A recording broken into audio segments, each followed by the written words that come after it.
ஆண்டவரும் அன்பு இரட்சகரும் இருக்கிற இயேசு கிறிஸ்துவின் வெளியேற பெற்ற திருநாமத்தில் இந்த காலை வேளையில் தேவ சமூகத்துக்கு கூடி வந்திருக்க உங்கள் யாவரையும் ஆண்டவராகிய இயேசுவின் நாமத்தில் நாங்கள் வாழ்த்தி வரவேற்கிறோம். கர்த்தர் தாமே உங்களோடும் உங்கள் குடும்பத்தோடு கூட இருந்து எல்லா தீமைகளுக்கும் விலக்கி சகல நன்மைகளாலும் நிரப்பி உங்களையும் உங்கள் குடும்பங்களையும் பல மடங்கு கர்த்தர் ஆசீர்வதிப்பாராக.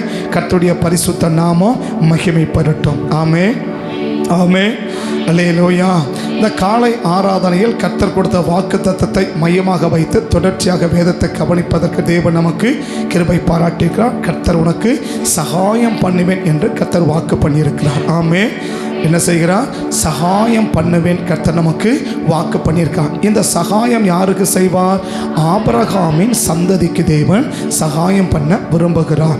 அப்போ நீங்களும் நானும் ஆபிரகாமின் சந்ததியாக இருந்தால் நிச்சயமாக தேவன் நமக்கு என்ன பண்ணுவார்? சகாயம் நமக்கு செய்வார். ஆபிரகாமின் சந்ததியாக இருந்தால் நிச்சயமாகவே தேவன் நமக்கு சகாயம் பண்ணுவார். அதில் எந்த மாற்றமும் கிடையாது, எந்த மாற்று கருத்தும் கிடையாது. ஆமென்.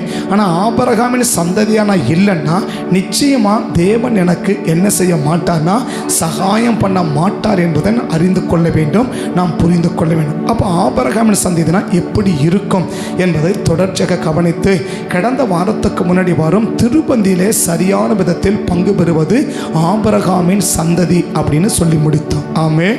அப்போ திருப்பந்தியில் எவ்வளோ பேர் பயபக்தியோடு கூட திருப்பந்தியில் எடுப்பதற்கு நீங்கள் பயபக்தியாக இருக்கிறீர்கள். திருப்பந்தியை மிஸ் பண்ணும்போது எவ்வளவு வருத்தம் உங்களுக்கு இருக்கிறது, எவ்வளவு வேதனைப்படுகிறீர்கள், எவ்வளவு சங்கடப்படுகிறீர்கள், எவ்வளவு கஷ்டப்படுகிறீர்கள் என்பதை எல்லாம் நீங்கள் என்ன செய்திருக்கணும்?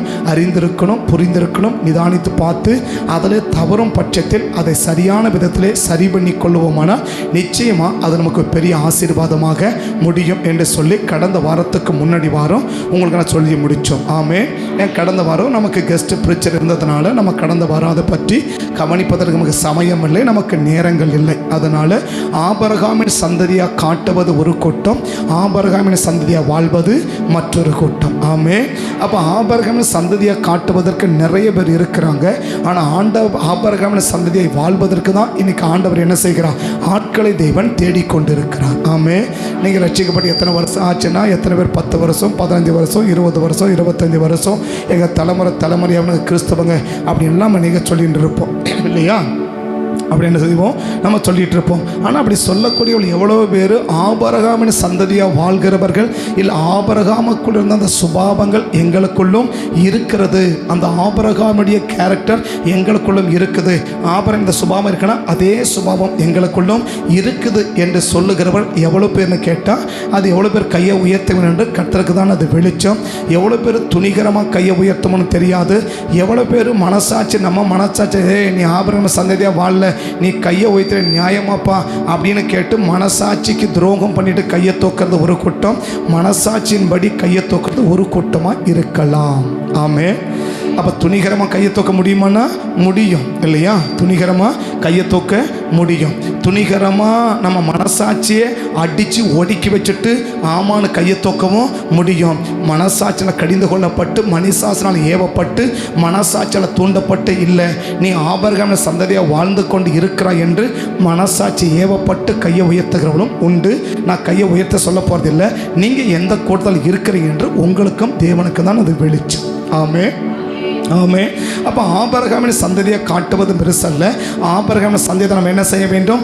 வாழ வேண்டும். அப்போ ஆபிரகாம் சந்ததி என்ன செய்ய வேண்டும்? தொடர்ந்து கவனித்து வருகிறோம். இன்னைக்கு நம்ம கவனிக்க போகிறது ஆபிரகாமின் சந்ததி இந்த பூமிக்குரிய ஆசீர்வாதத்துக்கு மேலே கவனம் செலுத்தாது, இல்லை கருத்தனை செலுத்தாது, இந்த பூமிக்குரிய ஆசீர்வாதத்தை தேடாது என்று இன்றைக்கு நான் சொல்லி ஜெபிக்க போகிறேன். ஆபிரகாமின் சந்ததியுடைய அடுத்த குணம் இல்லை ஆபிரகாமினுடைய அடுத்த சுபாவம் என்ன அப்படின்னு கேட்டால், இந்த பூமிக்குரிய ஆசீர்வாதத்தை ஆபிரகாமின் சந்ததி என்ன செய்யாது? தேடாது. இந்த பூமிக்குரிய ஆசீர்வாதத்துக்கு மேலே கவனத்தை திருப்பாது. இந்த பூமிக்குரிய ஆசீர்வாதத்துக்கு மேலே கவனத்தை செலுத்தாது. இந்த பூமிக்குரிய ஆசீர்வாதத்தை அந்த சந்ததி நாடி போகாது. அந்த ஆசீர்வாதத்துக்காக நாடி தேவனை தேடாது. தேவனத்தில் எதுவும் செய்யாது. அந்த பூமிக்குரிய ஆசீர்வாதத்துக்காக எந்த ஒரு காரியமே நாங்கள் மையப்படுத்தி செய்யவில்லை. நாங்கள் செய்கிற எல்லா காரியமும் பூமிக்குரிய ஆசீர்வாதத்தை, இந்த பூமியில் மனுஷர்கள் வாழ்கிறார்களே அந்த மனிதர்களுக்கு தேவைப்படுகிற அந்த ஆசீர்வாதத்தை மையப்படுத்தி நாங்கள் எதையும் செய்கிறது இல்லை என்று சொல்லுவோமானால் அந்த சந்ததி தான் எந்த சந்ததி? ஆபிரகாமின் சந்ததி. இன்னைக்கு நாம் எதை செய்தாலும் எதை மையப்படுத்தி நாம் செய்கிறோம் என்பதை நாம் கவனித்து பார்க்க வேண்டும். ஆமே. இப்போ ஆலயத்துக்கு வந்திருக்கிறோம் இல்லையா? எதுக்காக ஆலயத்துக்கு வந்திருக்கிறோம்? நம்ம ஆலயத்துக்கு வந்திருக்கிறோம். ஆலயத்துக்கு போனால் தேவன் ஆஸ்வதிப்பார், ஆண்டவர் விடுதலையாக்குவார், ஆண்டவர் சுகமாக்குவார், ஆண்டவர் அற்புதம் செய்வார், ஆண்டவர் நன்மை செய்வார். இது எல்லாம் தேவன் செய்யக்கூடிய ஒன்று தான். இதுக்கு மாற்று கருத்து கிடையாது. ஆமே ஆமே. இதை யார் நாடி வரணும்?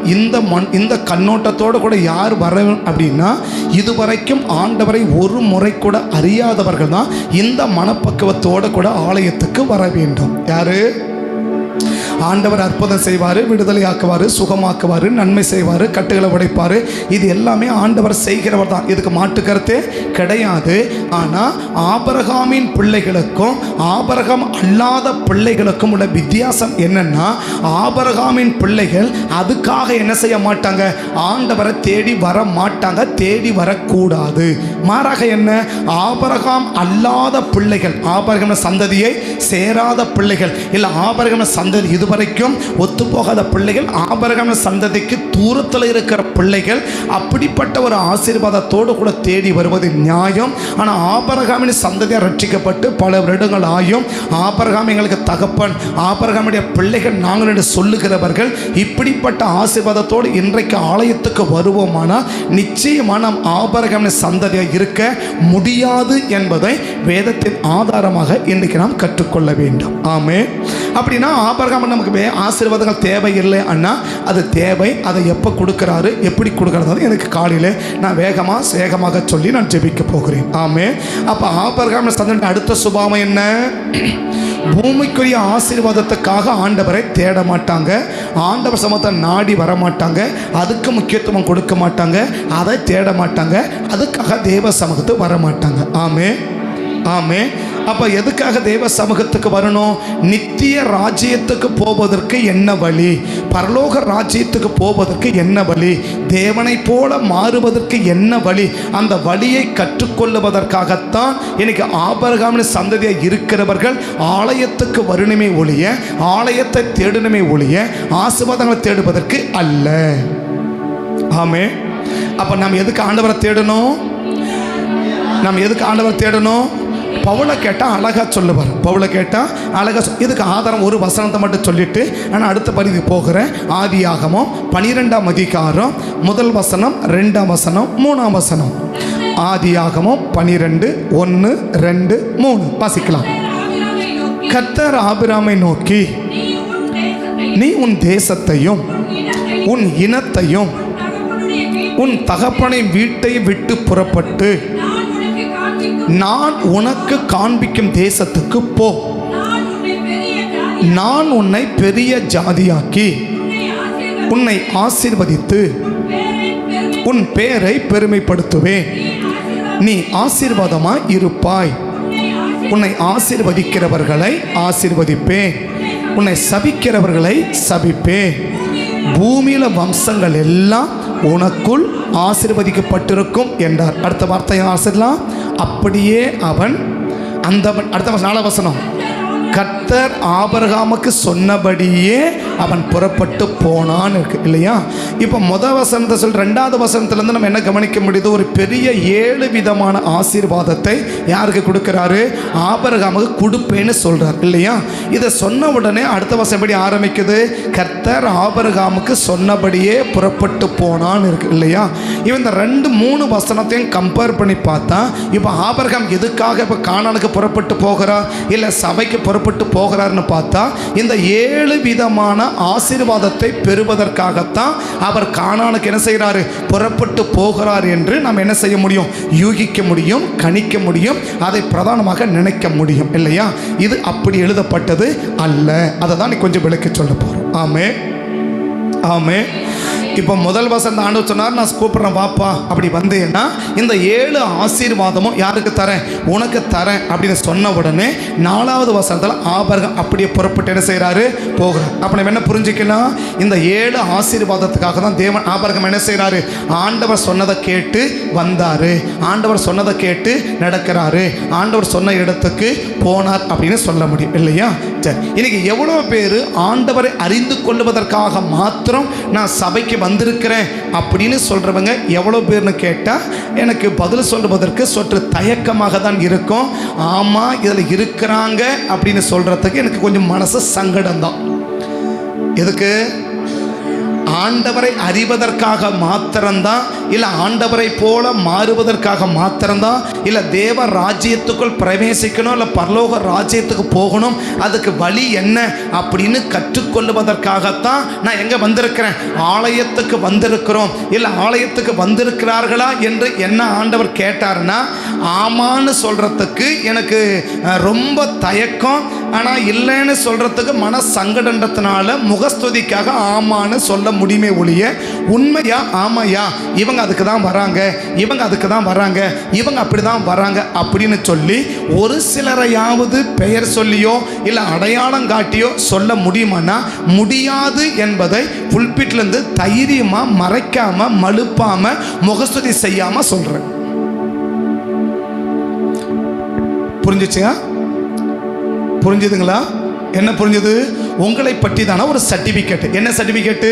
இவங்க எதுக்காக ஆலயத்துக்கு வராங்கப்பா அப்படின்னு ஆண்டவர் என்ன பார்த்து, இவங்க உண்மையிலே பரலோகத்துக்கு போகிறதுக்கு வழி கண்டுக்கிறதுக்கு தான் வந்திருக்கிறாங்களா, இல்லை இயேசுவை போல மாறுவதற்காகத்தான், இல்லை என்ன போல மாறுவதற்காக தான் சர்ச்சைக்கு வந்திருக்கிறாங்களான்னு கேட்டால் ஆமான்னு சொல்கிறதுக்கு எனக்கு மனசே, உங்கள் மனசு கல் இல்லையா, எங்கள் மனசு கல், அதனால் எனக்கு மனசு வராது. அப்படியா? அப்படி இல்லை. கையில் இருக்கிற புண்ணுக்கு கண்ணாடி தேவையே இல்லை. கையில் இருக்கிற புண்ணுக்கு, கையில் இருக்கிற புண்ணுக்கு என்ன தேவையில்லை? இப்போ சொல்ற உள்ளங்கையில் ஒரு புண்ணு இருக்குது இல்லையா, இதை போய்ட்டு அப்படி கண்ணாடி வச்சு அப்படி கண்ணாடியில் பார்த்தா தெரியுமா? அப்படி பார்த்தாலே தெரியுமா? அது பார்த்தாலே தெரியுது இல்லையா? வரும்போது உங்கள் பேரெல்லாம் நோட்டில் எழுதியிருப்பாங்களா? உங்கள் பேர் எத்தனாவது எழுதியிருக்கிறாங்கன்னு பார்த்தாலே தெரிஞ்சுக்கணும் எதுக்கு வந்தவங்கன்னு. நோட்டில் பேர் எழுதியிருப்பாங்கல்ல, எழுதுனாங்களா? உங்களை பார்த்தோன்னே சில பேர் எழுதியிருப்பாங்க, புதுசாக பேரை கேட்டு எழுதியிருப்பாங்க இல்லையா? உங்கள் பேர் எத்தனாவது இடத்துல என்ன டைமுக்குள்ளே எழுதப்பட்டிருக்குதுன்னு பார்த்தாலே நீங்கள் எதுக்கு வந்தவங்கன்னு, நீங்கள் எதுக்கு வந்தவங்கன்னு ஈஸியாக தெரிஞ்சுக்கும் இல்லையா? இது ஒன்றும் என்ன செய்ய வேண்டியதில்லை. இதை கொண்டு போட்டு அது லேப்பில் போட்டு அது அந்த கெமிக்கலை ஊற்றி இதை ஊற்றி அதை ஆராய்ச்சி பண்ணி அதை அப்படியே மைக்ரோஸ்கோப் உட்கார வச்சு அப்படி உண்ணி பார்த்து ஒன்றும் கண்டுபிடிக்க வேண்டியது இல்லை. நீங்கள் எவ்வளோ நேரத்துக்கு உள்ளே நுழைஞ்சிங்க, உங்கள் வேகம் என்ன அப்படின்னு பார்த்தாலே நம்ம ஈஸியாக என்ன செஞ்சிடலாம்? ஈஸியாக கண்டுபிடிச்சலாம் இவங்க எதுக்காக வந்திருக்கிறாங்கன்னு கண்டுபிடிச்சலாம் இல்லையா? சரி, ரெண்டாவது என்ன வச்சு கண்டுபிடிக்கலாம்? நம்ம கையில் ஸ்கூலுக்கு போகிற பிள்ளைங்க என்னென்ன கையில் இருக்கும்? புக்கு இருக்கும், நோட்டு இருக்கும், பேனா இருக்கும், பென்சில் இருக்கும், ரப்பர் இருக்கும் இல்லையா? இதெல்லாம் இருந்துச்சுனாக்கா அந்த பிள்ளை எங்கே போகுதுன்னு அர்த்தம்? எங்கே போகுதுன்னு அர்த்தம்? ஸ்கூலுக்கு போகுதுன்னு அர்த்தம் இல்லையா? இது எதுவுமே இல்லாத போய் பிள்ளை ஸ்கூலுக்கு போகும் தானே? இது எதுவுமே இல்லை பிள்ளை ஸ்கூலுக்கு போகுமா? போகாதா? போகும் தானே. இந்த பிள்ளை எதுக்கு போகுதுன்னு அர்த்தம்? மத்தியானம் முட்டைக்கு போகுதுன்னு அர்த்தம். உண்மையதான் சொல்கிறேன் சரியா? மத்தியானம் எதுக்கு போகுது? முட்டைன்னு என்ன அர்த்தம்? ஸ்கூலுக்கு போனால் மத்தியானம் சாப்பாடு போடுவாங்க, அடுத்து என்ன போடுவாங்க? முட்டை கொடுப்பாங்க, அடுத்து என்ன கொடுப்பாங்க? ஏதாவது கொடுப்பாங்க. அதை வாங்கின வரதுக்காக இந்த பிள்ளை எங்கே போகுது? இது எவ்வளோ நேரத்துக்கு போகும்? இந்த முட்டை வாங்குற பிள்ளை எவ்வளோ நேரத்துக்கு போகும்? எவ்வளோ நேரத்துக்குன்னு சொல்லுங்க. 12 மணிக்கு சோறு போட்டால் 11:30 மணிக்கு போனால் போதும் இல்லையா? இது எதுக்கு போகிற பிள்ளை? பக்கத்தை கைப்பிடிச்சு கேளுங்க. நீங்கள் எதுக்கு போகிற பிள்ளைங்க? சர்ச் என்பது ஒரு ஸ்கூலு. சர்ச் என்பது ஒரு ஸ்கூலு. இந்த ஸ்கூலுக்கு எதுக்கு வந்திருக்கிறீங்க? படிக்க வந்திருந்தா எவ்வளோ நேரத்துக்கு அட்டன் பண்ணுவாங்க? ப்ரேயர் அட்டன் பண்ணுவாங்க இல்லையா? எந்த ஜெபம்? ஆயத்த ஜெபத்தை நீ அட்டன் பண்ணலன்னா நீ முட்டைக்கும் சோத்துக்கும் வந்த ஆளு. தப்பா எடுத்துக்காதீங்க, கடினமாக தான் பேசுகிறோம், மன்னிச்சுக்கோங்க சரியா? ஆயத்த ஜெபத்துக்கு உன்னால் வரல, ஆயத்த ஜெபத்துக்கு உன்னால் வர முடியலன்னா இல்லையா, இங்கேருந்து பிள்ளைங்க ஊத்தங்கரை போதுங்களா? இங்கேருந்து திருவண்ணாமலை போதுங்களா? எவ்வளோ நேரத்துக்கு போதுங்க பிள்ளைங்க? இல்லை ஸ்கூல் எவ்வளோ நேரத்துக்கு? எவ்வளோ நேரத்துக்கும்மா? 7:30 மணிக்கா? அவளுக்கு 7:30 மணிக்கா இல்லையா? உங்களுக்கு நம்ம பிள்ளைங்களை வேணது போகுது. ஸ்கூல் எவ்வளோ நேரத்துக்கு? 9 மணிக்கு தான் எல்லாருக்கும் ஸ்கூல் இல்லையா? எவ்வளோ நேரத்துக்கு வீட்டில் அனுப்புறீங்க? இல்லை எவ்வளோ நேரத்துக்கு அனுப்புறீங்கன்னு கேட்குறேன். 6 மணிக்கா? 6 மணி, 6:30 மணி, 7 மணி, 7:30 மணியோட லாஸ்ட் இல்லையா? 7:31 நீ வந்து ரோட்ல என்ன இருக்காது? வேன் இருக்காது. அப்ப என்ன செய்ய? ஒண்ணுங்கிறது பஸ்ஸை பிடிச்சின்னு ஓடணும், இல்லை வண்டி பிடிச்சின்னு ஓடணும். ஆக மொத்தம் என்ன? அந்த நேரத்துக்குள்ள போய் வேனை ஏற்ற அந்த டைமுக்கு போயிடணும் இல்லையா? இந்த பிள்ளை எதுக்கு போற பிள்ளை? படிக்கிறதுக்கு போற பிள்ளை, ஸ்கூலுக்கு போற பிள்ளை தான். ஏன்னா இந்த பிள்ளை எதுக்கு போற பிள்ளை? படிக்கிறதுக்கு போற பிள்ளை இல்லையா? இதே 11:30 மணிக்கு போற பிள்ளை எந்த பிள்ளை? முட்டைக்கும் சோத்துக்கும் போற பிள்ளை. பக்கத்தை கைப்பிடிச்சு கேளுங்க, நீங்க முட்டைக்கும் சோத்துக்கும் போற ஆளா இல்ல படிக்க போற ஆளா? கேளுங்க, கேட்டு வைங்க. உங்களுக்கு தெரியாது, அவங்கள பத்தி அவங்களுக்கு தானே தெரியும் இல்லையா? இன்னைக்கு இங்க முட்டையும் சோறும் இல்லை, ஆனா என்னது? சுகம் வேணும், சுகம் வேணும். இப்போ இங்கே அவங்க இங்கே இல்லை சொல்கிறேன்னே. நாங்கள் 8 மணிக்கு ஜெபத்தை ஆரம்பித்தோம். 9:45 நான் முடிச்சுட்டு கடைசி ஜெபத்தை கண்ணை மூடி ஜெபிச்சு நிற்கிறேன் இல்லையா? அந்த நேரத்தில் அப்போ தான் ஒரு அம்மா வந்து முதல்ல முட்டி போட்டுக்கிறாங்க. வந்ததே அப்போ தான் வந்ததே. 8 மணிக்கு ஜெபம் ஆரம்பிச்சிருச்சு, 9:45 முடிச்சுட்டு நான் கடைசி ஜெபம் என்ன பண்ணி நிற்கிறேன்? அர்ப்பணித்து ஜெபம் பண்ணி இருக்கிறேன். அர்ப்பணித்து ஜெபம் பண்ணி நிற்கிறேன். அந்த அர்ப்பணிக்கும் போது தான் உள்ள நுழைஞ்சு, அப்போ தான் வந்து உள்ள நுழைஞ்சு எங்கே வந்து நான் இப்படி முட்டி போட்டு ஜெபம் பண்ணிக்கிறேன்னா இங்கே வந்து முட்டி போட்டு நிற்கிறாங்க. எதுக்கு? நான் எங்கே போயிட்டு வந்துட்டேன்? இன்னைக்கும் கொஞ்சம் வேகமாக இயேசுவின் நாமனா அப்படியே ஆனது. சில பேருக்கு புரிஞ்சுக்கும், சில பேருக்கு புரியாது சரியா? இன்னைக்கு என்ன பண்ணுது? நான் கொஞ்சம் வேகமா ஆவில் நிரம்பி இயேசுவின் நாமன்னா அது என்ன பண்ணுது? அங்கிருந்து அப்படி ஆணு வருது இல்லையா? எத்தனை வருஷமா நானும் வந்து அது என்னைக்கு சர்ச்சில் வந்துச்சு அன்னையிலிருந்து இன்னைக்கு வரைக்கும் அதே நிலைமை தான். அவங்க வீட்டுக்கு ஜெபமான போனா கூட தலைமையில கை வச்ச எனக்கு பயம். எதுக்கு பயம்? இது உட்காந்து ஆடின்னு கிடக்கும். இது ஏன் நேரத்தை பழுக்கிறதா என் வேலை? என் நேரத்தை இஸ்போசேத் அப்படின்ற ஒரு ஆவி போன வாரம் ஜெபம் பண்ணோம் சரியா? இஸ்போசேத்தின் ஆவி சரியா? இஸ்போசேத்தின் ஆவி அப்படின்னு ஒரு போன வாரம் ஜெபம் பண்ணோம் இல்லையா? நீங்க யாரும் வரல, உங்களுக்கு அது பார்க்கவும் இல்லை சரியா? அதனுடைய ஒருவேளை என்ன தெரியுமா? தாவீதை விடாச்ச வச்ச பிறகுதான் அவனை வெட்டுறதுக்கு போறான். ஒவ்வொரு ஆவிகளும் ஒரு ஆவியும் 7 கிரியை ஜெபம் பண்ணி இருக்கிறோம் இல்லையா? உங்களுக்கு அதில் கலந்துக்கிறதுக்கெல்லாம் நேரம் இல்லை, ரொம்ப பிஸியாக இருக்கிறீங்க. எப்படி இருக்கிறீங்க? ரொம்ப பிஸியாக இருக்கிறீங்க. என்ன இல்லை உங்களுக்கு அதுக்கு டைமே இல்லை. எவ்வளோ நேரம்? நைட்டு 9 to 10 என்ன கிடையாது, ரொம்ப பிஸியான டைமு, பயங்கர ஒர்க் பண்ணுற டைமு, பயங்கர ஹெவியாக ஓடிங்க, ரொம்ப டிராஃபிக்கில் மாட்டி நிற்கிறீங்க. யாரு? உங்களை தாங்க சொல்கிறேன், வேற யாரையும் சொல்ல. அங்கே திரும்பி பார்க்க உங்களை தான் சொல்லி இருக்கிறேன் சரியா? அப்படி ரொம்ப பிஸியான டைம். எந்த டைமு? நைட்டு 9 to 10 ரொம்ப பிஸியான டைம். நீங்கள் வர முடியாத நேரம், வரணும்னு நினச்சா கூட முடியாத டைம் இல்லையா? அந்த நேரத்தில் நாங்கள் ஜெபம் என்னது 2 சாமுவேல் 21ஆம் அதிகாரம் அந்த வசனத்தை பார்த்தீங்கன்னா 14, 15, 16 பார்த்தீங்கன்னா இஸ்போசேத் அப்படின்ற ஒரு ஆவி, இஸ்போசேத் அப்படின்ற ஒரு ஆவி, இஸ்போ வாசி அந்த ஒரு வசனத்தை வாசிக்க பார்க்கலாம். 2 சாமுவேல் 21 8 வசனம் வாசிங்க. 7 கூட 7 சரி 15, 16. பின்பு பெலிஸ்தியர் இஸ்ரவேலின் மேல் யுத்தம் செய்தார்கள். அப்பொழுது தாவீதும் போய் யுத்தம் பண்ணினார்கள். எது வரைக்கும்? தாவீது விடாய்த்து போனான்.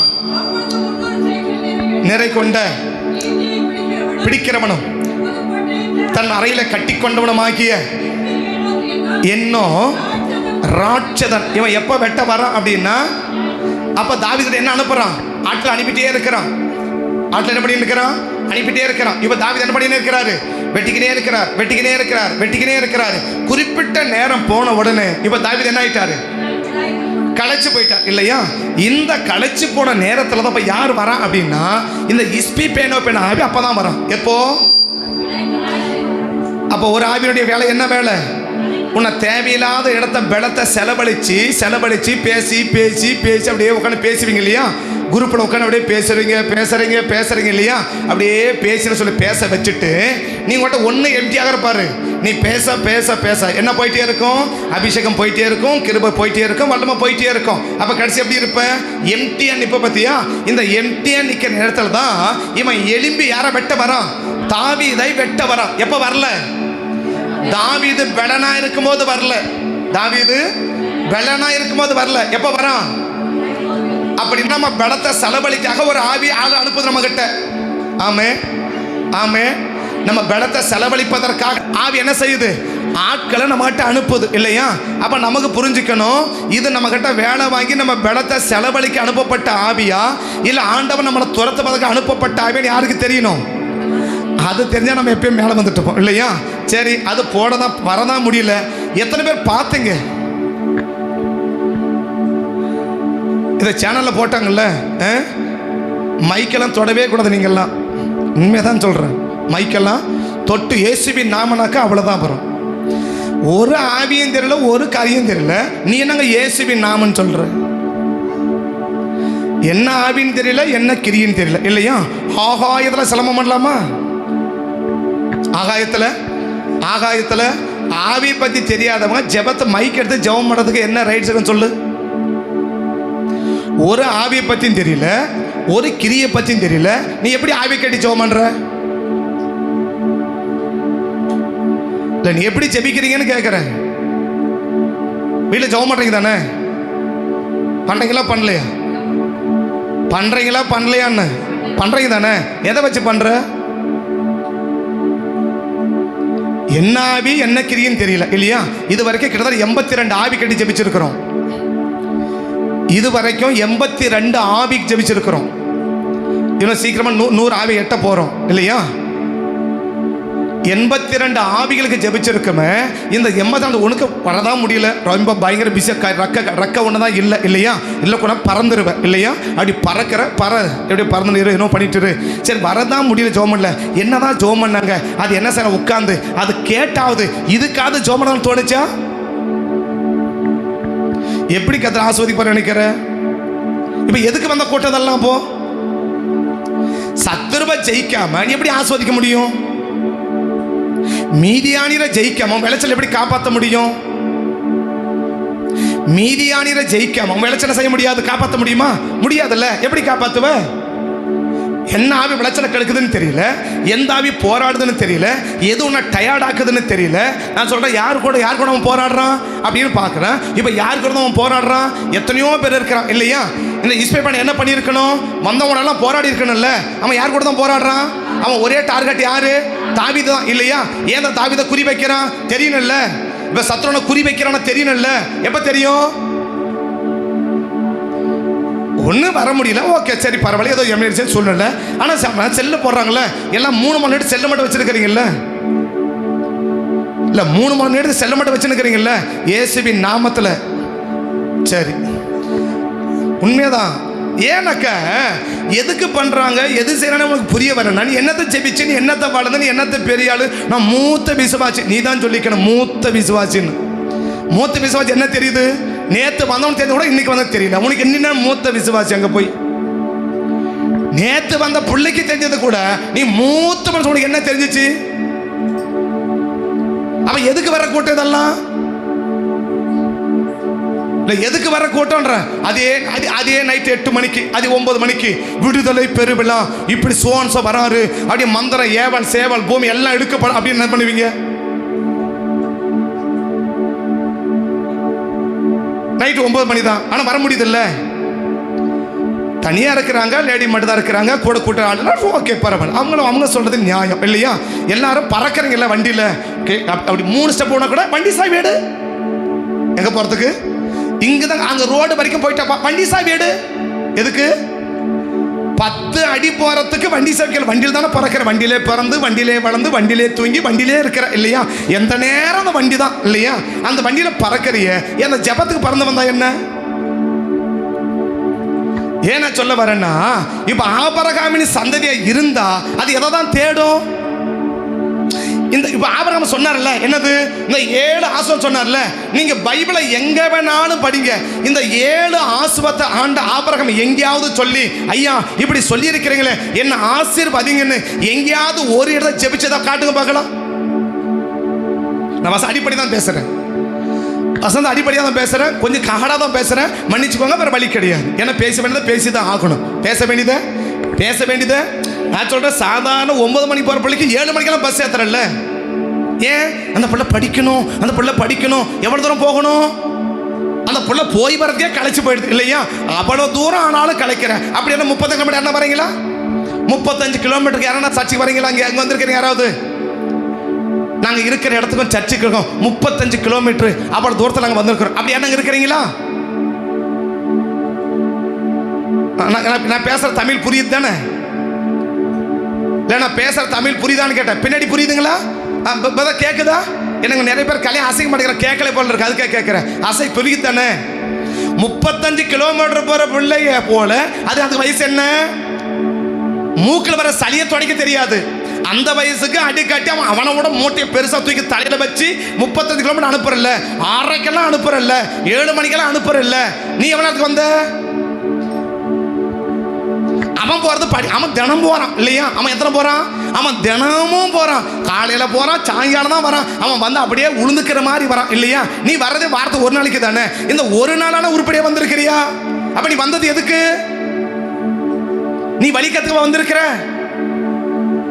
பரலோகம் போறதுக்கு வழி என்ன? அதை கத்துக்கவா வந்திருக்கிற?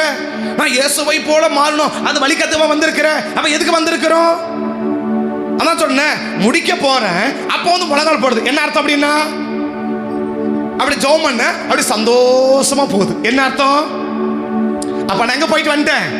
இப்ப நான் என்ன சொன்னேன்? யாருக்கும் உனக்கு என்ன தெரிஞ்சிச்சு? முடிக்கும் போது இன்னைக்கு நடந்ததை தான் சொல்றேன், இன்னைக்கு நடந்ததான் சொல்றாங்க. முடிச்சு வந்தா அந்த கதையை தான் சொல்லி நிற்கிறேன். எங்க அங்கே முடிச்சுட்டு வந்தேன் இல்லையா, அந்த கதையை தான் சொல்லி இருக்கிறேன். நான் முடிச்சு கடைசி ஜபத்தை, அர்ப்பணிப்பு ஜபத்தை பண்ணிட்டு இருக்கிறேன். அடுத்த காணிக்கு போட்டு ஜபம் பண்ணி முடிக்க போகிறோம் இல்லையா? மிஞ்சி போனால் இன்னும் போனால் ஒரு 7 நிமிஷம் அவ்வளோதாங்க எனக்கு நேரம். இந்த 7 நிமிஷம் உள்ளே வந்து உட்காந்துட்டு நான் என்ன பேசணும்னு தெரியல, என்ன பாடினாங்கன்னு தெரியல, என்ன ஆராதிச்சாங்கன்னு தெரியல, யார் ஆயுதம் பண்ணான்னு தெரியல, ஆயுதத்தை பற்றி என்ன சொன்னாங்கன்னு தெரியல, ஒன்றும் தெரியல. ஆனால் வீட்டு போயிட்டு அப்படி தலைமைக்கு வச்சு ஆண்டவரே ஆசுவதிங்கப்பா, அப்பா சந்தோஷமா போகிறேன்.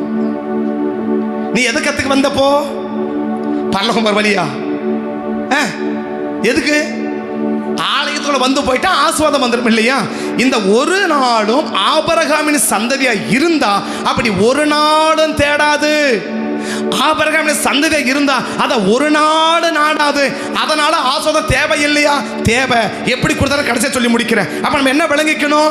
ஆபிரகாமின் சந்ததியா இருந்தா இந்த உலக ஆசீர்வாதத்துக்காக ஆண்டவரை தேடாது, உலக ஆசீர்வாதத்துக்கு ஆண்டவரை தேடாது. பவுலை கேட்ட சொல்லுவார், பவுலே நீங்க எதுக்கு ஆண்டவரை தேடுனீங்க? பிலிப்பியர் 3ஆம் அதிகாரம் 7வது வசனம் வாசிங்க. பிலிப்பியர் 3ஆம் அதிகாரம் 7ஆம் வசனம் வாசிங்க. ஆகிலும் எனக்கு லாபமா இருந்தவைகள் எவைகளோ அவைகளை கிறிஸ்துவுக்காக நஷ்டம் என்று எண்ணினேன். அடுத்தது, அது மாத்திரம் அல்ல, என் கர்த்தராகிய இயேசு கிறிஸ்துவை அறிகிற அறிவின் மேன்மைக்காக எல்லாவற்றையும் நஷ்டம் என்று எண்ணிக்கொண்டிருக்கிறேன். நான் கிறிஸ்துவை ஆதாயப்படுத்திக் கொள்ளும்படிக்கு சுய நீதியை உடையவனாய் இராமல் கிறிஸ்துவை பற்றி விசுவாசத்தினால் வருகிறதும்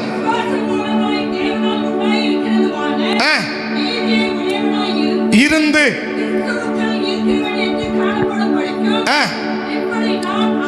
அவரையும் அவருடைய உயிர்த்தெழுதலின் வல்லமையையும் அவருடைய பாடுகளின் ஐக்கியத்தையும் அறிகிறதற்கும் அவருடைய மரணத்துக்கு ஒப்பான மரணத்துக்குள்ளாகி எப்படியாகிலும் நான் மரித்தோரிலிருந்து உயிரோடு எழும்புவதற்காக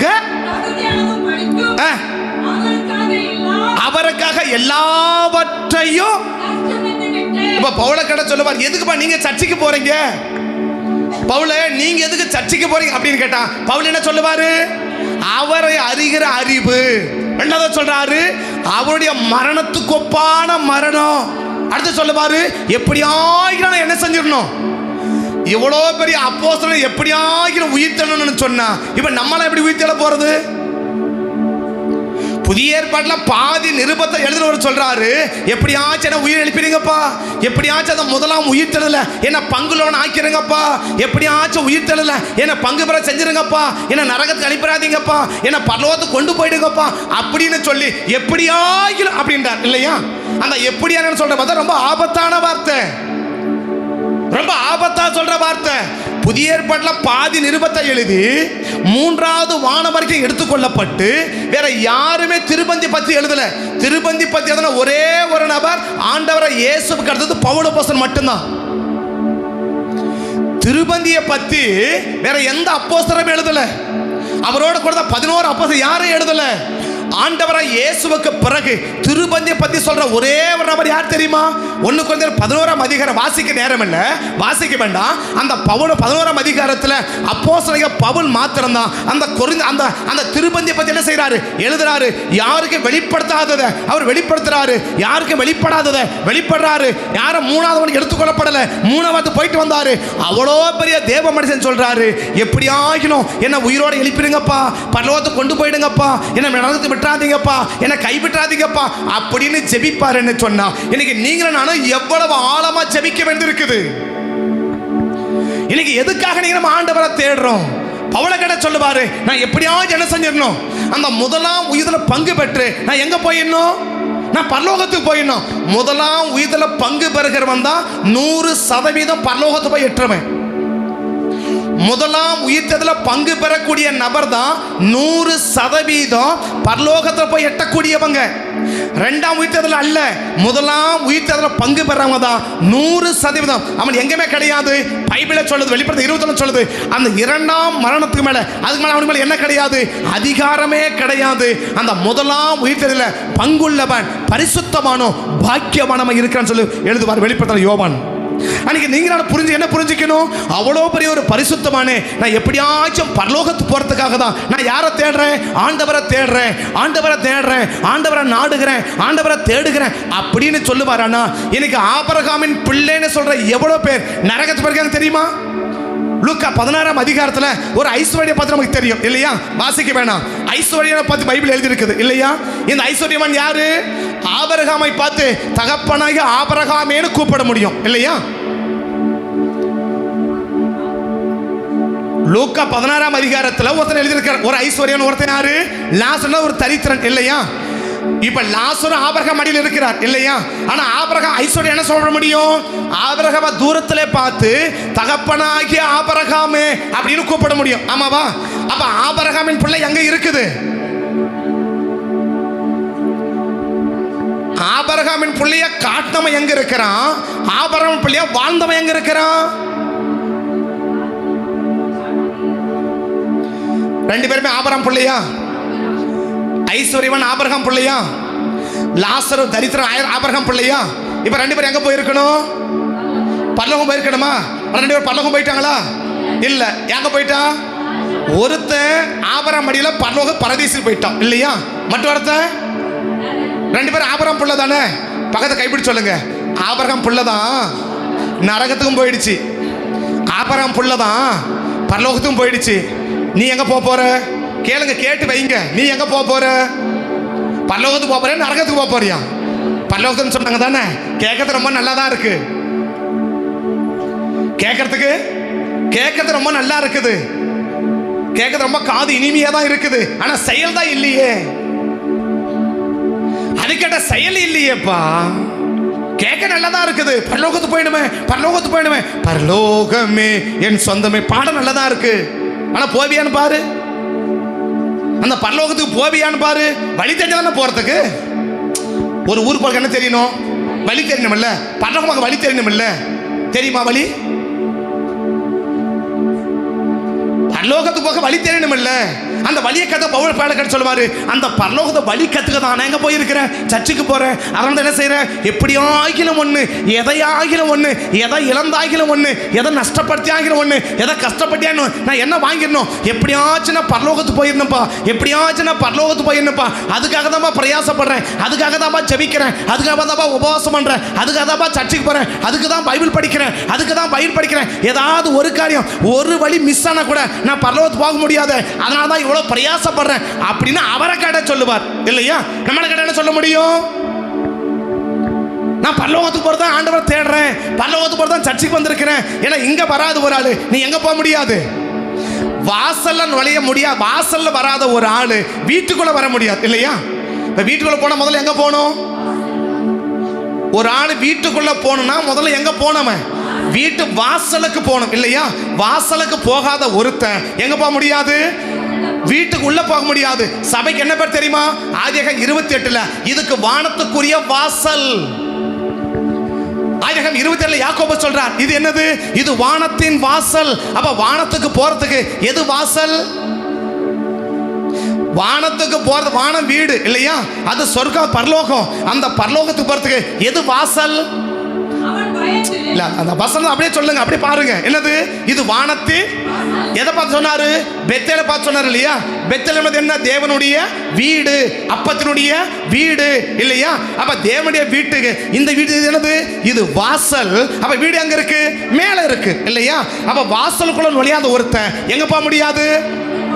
வீட்டுக்கு போக முடியாது இல்லையா? அப்ப வீட்டுக்குள்ள போகணும்னா அவன் எங்க போகணும்? முதல்ல வாசலுக்கு போகணும். அந்த வழி தெரியணும் இல்ல.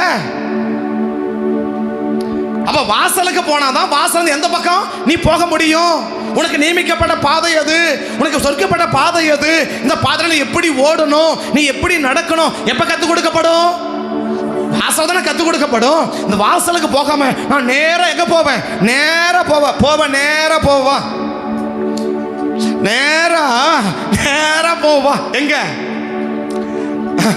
அவர் வச்சிருக்காரு, வாங்க ஐயா வாத்தியார் ஐயா என்ன பண்ணி வச்சிருக்கிறாரு, அவருக்கு சகப் கமலை வச்சு வச்சிருக்கிறாரு. அப்படி நேரம் போயிடுங்க வாங்க இல்லையா? இது வானத்தினுடைய இந்த வாசலுக்கு வராம எங்க போக முடியாது? வீட்டுக்குள்ள நுழையவே முடியாது. அப்ப நமக்கு புரிஞ்சுக்கணும், ஆபிரகாமின் சந்ததி அப்படின்னா அந்த பூமிக்குரிய ஆசீர்வாதத்தை அவன் தேடவே மாட்டாங்க. இவ பவுல சொன்ன இல்லையா? இந்த பவுல் யாரு? பென்யமீன் கோத்திரம். பென்யமீன் கோத்திரமா? இந்த பவுல் யாரு? பென்யமீன் கோத்திரம் இல்லையா? அதே சொல்லி வருவார், வாசிக்க நேரம்ல. பென்யமீன் கோத்திரம். பென்யமீன் யாரு? யாக்கோபுடைய 12 பிள்ளைகள் ஒரு பிள்ளை யாரு? பென்யமீன் இல்லையா? 12 கோத்திரத்துல ஒரு கோத்திரம் யாரு? பென்யமீன் இல்லையா? அப்ப அந்த பென்யமீன் எந்த கோத்திரம்? ஆபிரகாமின் வம்சம், ஆபிரகாமின் சந்ததி. அப்ப ஆபிரகாமின் சந்ததியில இருக்கிற ஒரு மனுஷன் என்னதான் தேடுமா? இந்த பூமிக்குரிய ஆசீர்வாதத்தை தேட மாட்டான், அவன் நித்தியத்துக்குரிய ஆசீர்வாதத்தை அவன் தேடுவான். ஆமே ஆமே. சரி, இது ஆபிரகாமுக்குள்ள இருந்துச்சா? நீங்க எப்படி 12ஆம் அதிகாரம் 2-3 வசனத்தை ஆண்டவர் கொடுக்கணும்னு சொல்லி இருக்கிறாரு, ஆனா நீங்க இல்லைன்னு சொல்றீங்களே, இதுக்கு என்ன ஆதாரம் அப்படின்னு நீங்க கேட்கல. ஆனா நானே சொல்றேன். என்ன சொல்றேன்? ஆபிரகாம் இந்த பூமிக்குரிய ஆசீர்வாதத்தை என்ன செய்யல? தேடல என்பதற்கு இங்க விளக்கம் இல்லை. ஆனா எங்க விளக்கம் இருக்கு? எபிரேயரின் புஸ்தகம் 11ஆம் அதிகாரம் 8வது வசனத்திலிருந்து 16வது வசனம் வரைக்கும் அடங்கியிருக்கிற வேத பகுதியை நீங்க வாசிச்சு பார்த்தீங்கன்னா, 8வது வசனத்திலிருந்து நீங்க வாசிச்சு பார்த்தீங்கன்னா கொஞ்சம் எல்லாம் சேர்ந்து வாசிக்கலாமா? எபிரேயரின் புஸ்தகம் 11ஆம் அதிகாரம் 8வது வசனத்திலிருந்து 16வது வசனம் அடங்கியிருக்க ஒரு பெரிய வேத பகுதி. ஆனா சில வசனத்தை மட்டும் வாசிக்கலாம். விசுவாசத்தினாலே ஆபிரகாம் தாம் சுதந்திரமாக பெறப்போகிற இடத்திற்கு போகும்படி அழைக்கப்பட்ட போது கீழ்ப்படிந்து தான் போகும் இடம் இன்னதென்று அறியாமல் புறப்பட்டு போனான். எதுக்காக போனா? இந்த பூமிக்கு ஆசீர்வாதத்துக்காக அல்ல. வாசிக்கிறோம் அடுத்த வசனத்தை. விசுவாசத்தினாலே தேசத்திலே பரதேசியை போல சஞ்சரித்து அவன் வாக்குத்தத்தத்தின் உடன் சுதந்திரவாளி ஈசாக்கோடும் யாக்கோபோடும் கூடாரங்களிலே குடியிருந்தான். ஏனெனில் தேவன் தாமே கட்டி உண்டாக்கின.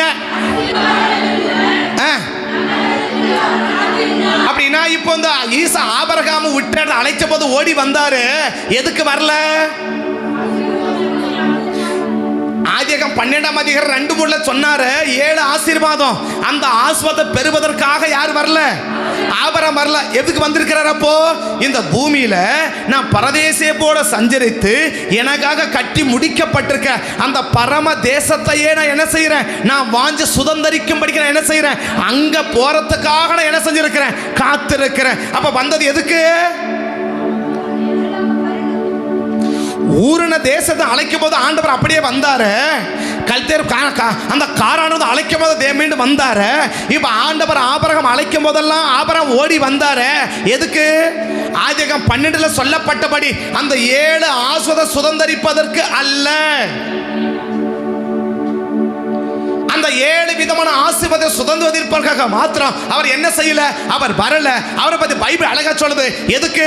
தான் அழைக்கப்பட்ட போது போகிற தேசம் என்னதுன்னு அறியாது இருந்த போதும் தனக்காக கட்டி முடிக்கப்பட்டிருக்க அந்த பரம தேசத்தையே நாடும்படிக்கு காத்திருந்தா. அடுத்த வசனம் கூட வாசிக்கலாம். விசுவாசத்தினாலே. அடுத்த 13ஆம் வசனத்திலிருந்து இவர்கள் எல்லாரும் வாக்குத்தத்தம் பண்ணப்பட்டவைகளை அடையாமல் தூரத்திலே அவைகளை கண்டு நாங்களை அந்நியரோ உனக்கும் சந்ததிக்கும் தருவேன்னு சொன்னாரு. எதை? நம்ம கானான் தேசத்தை. அப்படி என்ன சொல்லியிருக்கணும்? ஓ, இதுதான் எனக்கு சந்ததியை கொடுக்க போறது அப்படின்னு சொல்லியிருக்கணும். அவர் சொல்றாரு, இல்ல இல்ல, இந்த பூமியில நாங்க ஒரு பரதேசி, இந்த பூமிக்கு நாங்க ஒரு அந்நிய, இது எனக்கு சொந்தமான தேசம் இல்ல. வாசிக்கலாம் அடுத்த வசனம். என்று அறிக்கையிட்டு விசுவாசத்தோடு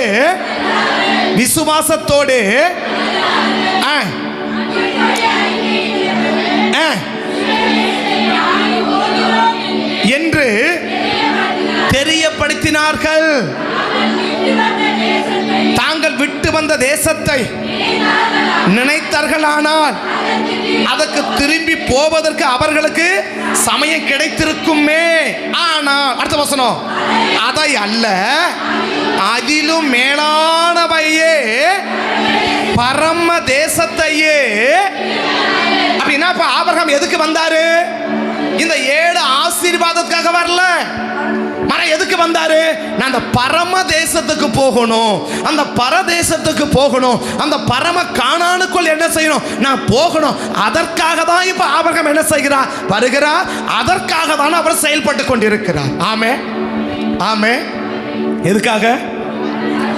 அப்ப அந்த 7 ஆசீர்வாதத்தை யார் தேடல? அப்ப ஆபிரகாமின் சந்ததி இந்த பூமிக்குரிய ஆசீர்வாதத்துக்கு மேல நாட்டம் இருக்காது. இந்த பூமிக்குரிய ஆசீர்வாதத்துல கவனம் இருக்காது. இந்த பூமிக்குரிய ஆசீர்வாதத்துக்கு மேல பிரயாசம் இருக்காது. அப்ப பிரயாசம் எதுக்கு தான் இருக்கும்? நான் பரலோகத்துக்கு போகணும், நான் பரலோகத்துக்கு போகணும். இன்னைக்கு ஆண்டவர் வருகை வந்தா நான் எனக்கு ஆண்டவர் கைவிட்டக்கூடாது, நான் நித்திய ராஜ்யத்துக்கு போகணும், நான் நித்திய ராஜ்யத்துக்கு போகணும். அதற்காக தான் அவன் பேச்சு இருக்கும், அவன் பார்வை இருக்கும், அவன் சிந்தனை இருக்கும், அவன் உணர்வு இருக்கும், அவனுடைய உணர்ச்சி இருக்கும். அவன் அசைகிற ஒவ்வொரு அசைவும் எதை மையப்படுத்தா இருக்கும்? இன்னைக்கு ஆண்டவர் வந்தா நான் மேலே போயிடணுமே, நான் மேலே போயிடணுமே, ஆண்டவர் என்னை விட்டுட்டு போயிடக்கூடாது, என்னை விட்டுட்டு போயிடக்கூடாது, என்னை விட்டுட்டு போயிடக்கூடாது. ஆண்டவரே எப்படியாச்சும் நான் ஆயத்தப்படுத்திருங்கப்பா, எப்படியாச்சும் ஆயத்தப்படுத்திருங்கப்பா. அப்படிப்பட்ட சிந்தையும் உணர்வும் உணர்ச்சியும் எண்ணங்களும் வாஞ்சையும் விருப்பமும் இன்னைக்கு எவ்வளவு பேருக்கு இருக்கு? ஐயோ ஆண்டவர் வந்தா என்ன விட்டுட்டு போயிடக்கூடாது அப்படின்ற ஏக்கம் எவ்வளவு பேருக்கு இருக்கு? அந்த வாஞ்சை எவ்வளவு பேருக்கு இருக்கு? அப்படி போக வேண்டுமானால் நான் என்ன செய்ய வேண்டும்? அதற்கான பிரயாசத்தை தான் யார் எடுத்தார்? ஆபிரகாம் எடுத்தார். அந்த பிரயாசப்படுகிற மனிதன் தேவன் என்ன செய்ய விரும்பார் கடைசி சொல்லி முடிக்க போறேன். ஆமே ஆமே. அப்ப ஆபிரகாம் சந்ததி இவர் இல்லையா? இப்ப இந்த ஆபிரகாம் என்ன தேடல? இந்த பூமிக்குரிய ஆசீர்வாதத்தை தேடலையா? சரி, இந்த ஆபிரகாம் சந்ததியில் ஒரு ஆள் தான் யாரு? அப்போஸ்தலனாகிய பவுல். ஆமாவா? இந்த ஆபிரகாம் சந்ததியில் ஒரு ஆள் தான் யார்? அப்போஸ்தலனாகிய பவுல். பென்யமீன் கோத்திரம், யாக்கோபுக்கு 12 பிள்ளை, அதில் ஒரு பிள்ளை யாரு? பென்யமீன். அந்த வம்சத்தை சேர்ந்தவர் தான் யாரு? அப்போஸ்தலனாகிய பவுல். இல்லையா? அப்ப அப்போஸ்தலனாகிய பவுல் யாரை போல வாழ்ந்தாரு? ஆபிரகாம் சந்ததியை காட்டல, ஆபிரகாம் சந்ததியை வாழ்ந்தா. அந்த வாழ்ந்ததுக்கு என்ன அடையாளம்? நான் தேடுறேன், நான் இவ்வளவு பிரயாசப்படுறேன். எதுக்கு? எப்படியாகிலும் நான் பரலோகத்துக்கு போயிடணும், எப்படியாகிலும் நான் தேவ ராஜ்யத்துக்கு போயிடணும், எப்படியாகிலும் இந்த நரகத்தை என்ன பண்ணிடணும், நான் தப்பிச்சு கொள்ளணும். அதுக்காக தான் என்ன செய்யறேன்? நான் இவ்வளவு பிரயாசப்படுறேன். என்ன பிரயாசம்? எனக்கு எதெல்லாம் லாபமா இருக்குதோ அதை எல்லாவற்றையும் நஷ்டம் என்றோ குப்பையுமாக என்றார். இன்னைக்கு குப்பையெல்லாம் நமக்கு கோபுரமா தெரியுது. அவருக்கு கோபுரமெல்லாம் குப்பையா தெரிஞ்சிச்சு, நமக்கு குப்பையெல்லாம் கோபுரமா தெரியுது. அதான் பிரச்சனை. அவர் கையில கொண்டு கொடுத்தா அப்படின்னு சொல்லுவாரு, இதை வச்சு நான் என்ன பண்ண, எனக்கு என்ன தேவை? இன்னைக்கு ஆண்டவர் வந்தா நான் மேல போகணும், இன்னைக்கு ஆண்டவர் வந்தா நான் மேல போகணும். நான் பிரயாசப்படுறது எதுக்கு? நான் ஜெபிக்கிறது எதுக்கு? நான் உபவாசம் பண்ணது எதுக்கு? நான் அழுறது எதுக்கு? நான் போராடுறது எதுக்கு அப்படின்னு கேட்டா அவரை கடை சொல்லுவான், எப்படியாகிலும் அவருடைய மரணத்துக்கு உள்ளாகி மரணத்துக்கு ஒப்பாகி, இல்லையா? செத்தா கூட சரி, எப்படியாச்சும் என்ன பண்ணிடணும், என்ன மேல போயிடணும். அந்த முதலாம் இதுல பங்கு பெறணும் என்பது பவுல் அப்போஸ்தலனுடைய கூற்று, இல்லையா? அப்ப அந்த பவுல் அப்போஸ்தலன் யாரு? ஆபிரகாமின் சந்ததி. யோசேப்பை கடவுளை சொல்லுவார். என்ன சொல்லுவார் அப்படின்னா, தம்பி எல்லாரும் ஊருக்கு போறீங்க, எங்க போவீங்க? கானானுக்கு போவீங்க. இல்ல, நான் இங்க செத்து போயிடுவேன், என் எலும்பையாவது எங்க கொண்டு போயிடுங்க. என்னால உயிரோட போக முடியாது, என்னால உயிரோட போக முடியாது. ஆனா என்ன பண்ணலாம்? ஒருவேளை இங்க மரிச்சிட்டு ஒரு நாள் நிச்சயமா கர்த்தர் செய்வாரு, உங்களை சந்திப்பார், இல்லையா? உங்களை ஒரு நாள் கர்த்தர் செய்வாரு, சந்திப்பா. அப்படி சந்தித்து நீங்க எங்க போவீங்க? கானானுக்கு போவீங்க. அப்படி போகும்போது எதை விட்டுட்டு போயிடாதீங்க, என் எலும்ப விட்டுட்டு போயிடாதீங்க. அப்ப அவங்களுக்கு என்ன விருப்பம்? இந்த யோசேப்புக்கு என்ன விருப்பம்? எப்படியாகிலும் அந்த கானானுக்கு போயிட்டோம், இல்லையா? எப்படி ஆகிலும் என் எலும்பாவது எங்க போயிட்டோம். நான் உயிர் தான் அங்க போக முடியல, என் எலும்பாவது எங்க போயிட்டோம், என் எலும்பாவது எங்க போய் சேர்ந்துடணும், கானானுக்கு போய். எங்க அம்மா தான் போக முடியல. யாரு? எங்க அம்மா ராய்கள் தான் எங்க போக முடியல. இது அது ரெண்டு பாருங்க, அண்ணன் தம்பி 2 சந்தி தான் அங்க போய் சேர்த்து பிரயாசப்படுது. பென்யமீனும் யோசேப்பும் யாரு? அண்ணன் தம்பி, இல்லையா? மற்ற 10 பேரும் அது லேயனுடைய, அது பில்கால் சில்பால் இதெல்லாம், இல்லையா? இந்த 10க்கு 1 கூட என்ன இல்லை, ஏதோ 1 2 அந்த 3 தான் தப்பிச்சிருச்சு. எது? மிரியாம், மோசே, இது 3 மடக்கும் தப்பிச்சிருச்சு, இல்லையா? மற்றதுக்கெல்லாம் அப்படியே ஆசை இருந்துச்சான்னு தெரியல. ஆனால் யோசேப்பு சொல்றார், சாகப்ப சொல்றாரு, என் எலும்பியாவது என்ன பண்ணிடுங்க, நீ என்னமே எனக்கு கொடுக்க வேணாப்பா, நீ ஒதுமே உங்களை இவ்வளோ நாள் வச்சு பராமரிச்சேன்ல, என் பேரை கேட்டால் எனக்கு தெரிஞ்சவங்க உனக்கு என்ன கொடுப்பான்? உங்களுக்கு ஆஸ்வாதமாக கொடுப்பான், உங்களை நல்ல இடத்துல வச்சு நிற்கிறேன், நல்ல நிலைமையில வச்சு நிற்கிறேன். எதுக்கு தெரியுமா? நீங்கள் போகும்போது என் எலும்பை தூக்கின்னு போயிடுங்க. எதுக்கு? நான் இந்த ஊருக்கு சொந்தக்காரன் இல்லை, என் பிரயாசமெல்லாம் எதுக்கு? அந்த கானானுக்கு. என் பிரயாசமெல்லாம் எதுக்கு? அந்த கானானுக்கு. என் எலும்பாவது எங்கே போய் சேர்ந்துட்டோம். அப்போனா ஆபிரகாமின் சந்ததியை காட்டுகிறது ஒரு கூட்டம், ஆனால் ஆபிரகாம் சந்ததியை வாழ்றது சின்ன கூட்டம். பக்கத்தை கேளுங்க, நீங்க பெரிய கூட்டமா சின்ன கூட்டமா? பெரிய கூட்டமா இருந்து ஆனா என்ன இல்லை, கானானை பத்தியோ பரலோகத்தை பத்தியோ என்னமே இல்லை. ஆனா சின்ன கூட்டம் தான், 2 பேர் தான் பிறந்தான், இல்லையா? அது ரொம்ப லேட்டா பிறந்தான். யாரு? யோசேப்பு பிறந்தது ரொம்ப லேட்டா பிறந்தான். ஆனா லேட்டா பிறந்தவனுக்கு என்ன ஆசை? கானானுக்கு போயிடணும், கானானுக்கு போயிடணும், கானானுக்கு போயிடணும், கானானுக்கு போயிடணும். இவர் கூட்டம் நிறைய இருக்குது, 10 பேர் இருக்கிறான், இல்லையா? தமிழ் ஒரு பழமொழி சொல்லுவாங்க, சொன்னா அசிங்கமா இருக்கும், ஆனா சொல்லல, இல்லையா? அந்த 10 பேர் இருக்கிறாங்க. ஆனா என்ன பிரயோஜனம்? 10 பேர் இருந்தா, ஆனா ஒருத்தராவது கானானை பத்தி நினைச்சானு கேட்டா தெரியல, ஒருத்தராவது கானானை பத்தி நினைச்சானா தெரியல. நீங்க எத்தனை பேருங்க இன்னைக்கு ஆண்டவர் வந்த, ஆண்டவரே இன்னைக்குமே காலையில் எழுந்த உடனே முட்டி போட்டு, ஆண்டவரே இன்னைக்கு மணி வருகை இருந்தா என்னை எப்படியாச்சும் மேலே கொண்டு போயிடுங்கப்பா, தயவு செய்து என்னை அடிச்சு உடைச்சு என் கையை கடை உடைச்சாவது என்னை மேலே கொண்டு போயிடுங்க, இந்த ஊர்ல விட்டுறாதீங்கப்பா அப்படின்னு ஜெபிக்கிறவங்க எவ்வளவு பேரு? காலையில் இருந்து, ஆண்டவரே நல்ல சுகத்தை கொடுங்க, சரி, நல்ல பலத்தை கொடுங்க, சரி, நான் மாடு வாங்க போறேன் கூட வாங்க, சரி, நான் ஆடுத்தோட போறேன் கூட வாங்க அப்படின்னு ஜெபிக்கிறோம், இல்லையா? புரியல இல்லையா? சரி, புரியல, விட்டுருங்க. அதுக்கு மேலே ஒன்று சின்சராக வேண்டாம். நான் எங்கே போல என்ன பண்ணணும்? நீங்கள் வாட்ச் பண்ண என்ன பண்ணுங்க, இந்த என்ன பைபிள் கொடுக்குறேன், நீங்கள் என்ன பண்ணுங்க, தூக்கிக்கோங்க, அப்படி என் கூடவே வாங்க, திருப்பி கூடவே வாங்க. நான் சுகமாக போகணும், சுகமாக வரணும், சுகமாக நல்லா தூங்கணும். நைட்டில் என்ன வரக்கூடாது, வரக்கூடாது, நல்லா என்ன பண்ணணும் சொல்லுங்க. இதெல்லாம் பண்ணணும். இப்படி எல்லாம் பண்ணால் இயேசுநாதர் நல்லவர். இதெல்லாம் எதுக்கு? நைட்டு படுக்கும்போது, ஆண்டவரே, ஒருவேளை நைட்டு தூங்கும்போது எக்கால சத்தம், ஆரவார சத்தம், தூதனுடைய சத்தம் துணிக்கும் போது ஒருவேளை அசந்து தூங்கிட்ட கூட என்னை விட்டுட்டு போயிடாதீங்க சாமி, எப்படியாச்சும் என்ன பண்ணிடுங்க, என்னை அடித்து உடைச்சி ஒரு குடம் தண்ணியாவது என் மேலே ஊற்றி என்ன பண்ணிடுங்க, என்னை மேலே கூட்டு போயிடுங்கப்பா அப்படின்னு ஜெபிச்சு படுக்கிறீங்க. எவ்வளோ பேர்? ஆண்டவரே, என் ஆவி ஆத்ம சரீரங்களும் கையில் ஒப்பு கொடுக்குறேன், என்னை சுற்றி இயேசுவின் ரத்தத்தை நான் தெளிக்கிறேன். எதுக்கு? ஜெபிக்க தப்பு இல்லை, பாவம் இல்லை, ஆனால் எதுக்கு? எதுக்கு? நீங்கள் யாருக்கா செத்தவங்க கல்லறை கட்டினா உங்களை சொல்லணும், தப்பாக யாரும் எடுக்காதீங்க, சரியா? ஆனால் ஒரு பரிசுத்தவன் சொல்லுவார். என்ன சொல்கிறாருன்னா, இப்போ ஆண்டவர் வருகை வரும் தானே. இப்போ நம்மள ஒரு ஆளு கிறிஸ்தவன் செத்தா போட்டு அடக்கம் பண்ணிட்டு அடுத்த மேலே கல்லறை கட்டுவோம் தானே. கல்லில் என்னென்ன போட்டு கட்டுவோம்? கருங்கல் வச்சு கட்டி எல்லாம் போட்டு அப்படியே டைல்ஸ் எல்லாம் போட்டு ஒட்டிடும் இல்லையா? இப்போ கிரைனேட் கல்லெல்லாம் போட்டு ஒட்டுவோம் தானே. ஒட்டுவாங்க தானே. நம்ம ஒட்டுவாங்க தானே. நாங்கள் யாரும் பண்ண போதில்லை, சரியா? ஒட்டுவாங்க தானே. அடி ஒட்டு பண்ணி இப்போ மத்திய அக்கத்தில் எக்கால சத்தம் துணிக்குமா? உள்ளக்கிறவங்க உயிரோடு எழுந்துருவாங்க. ஆனால் என்ன செய்ய முடியாதா? என்ன போட்டு அடைச்சி வச்சுட்டு இருக்கிறான். அடா பாவி, அவன் உள்ளேருந்து திட்டுவானா, அடா பாவி, என்ன கல்யாணம் வெளியே விடுங்கடா, என்ன வெளியே விடுங்கடா, என்ன வெளியே விட என்ன செய்வானா? உள்ள இருந்து ஐயோ கட்டுவோம் கத்துவானா. எதுக்கு? கருங்கல்ல கிரேனைட்டா போட்டு என்ன பண்ணி வச்சிருக்கிற, பூரா அடிச்சு வச்சிருக்கிற, என்ன பண்ண முடியாது, வெளியே வர முடியாதுல்ல. அப்படி கல்லறை கட்டி உள்ள போட்டு என்ன பண்ணிடாத, உள்ள போட்டு அடைச்சு வச்சு விட்டுறவன எவ்வளோ மேலேயாவது போய் சேரட்டும், சரியா?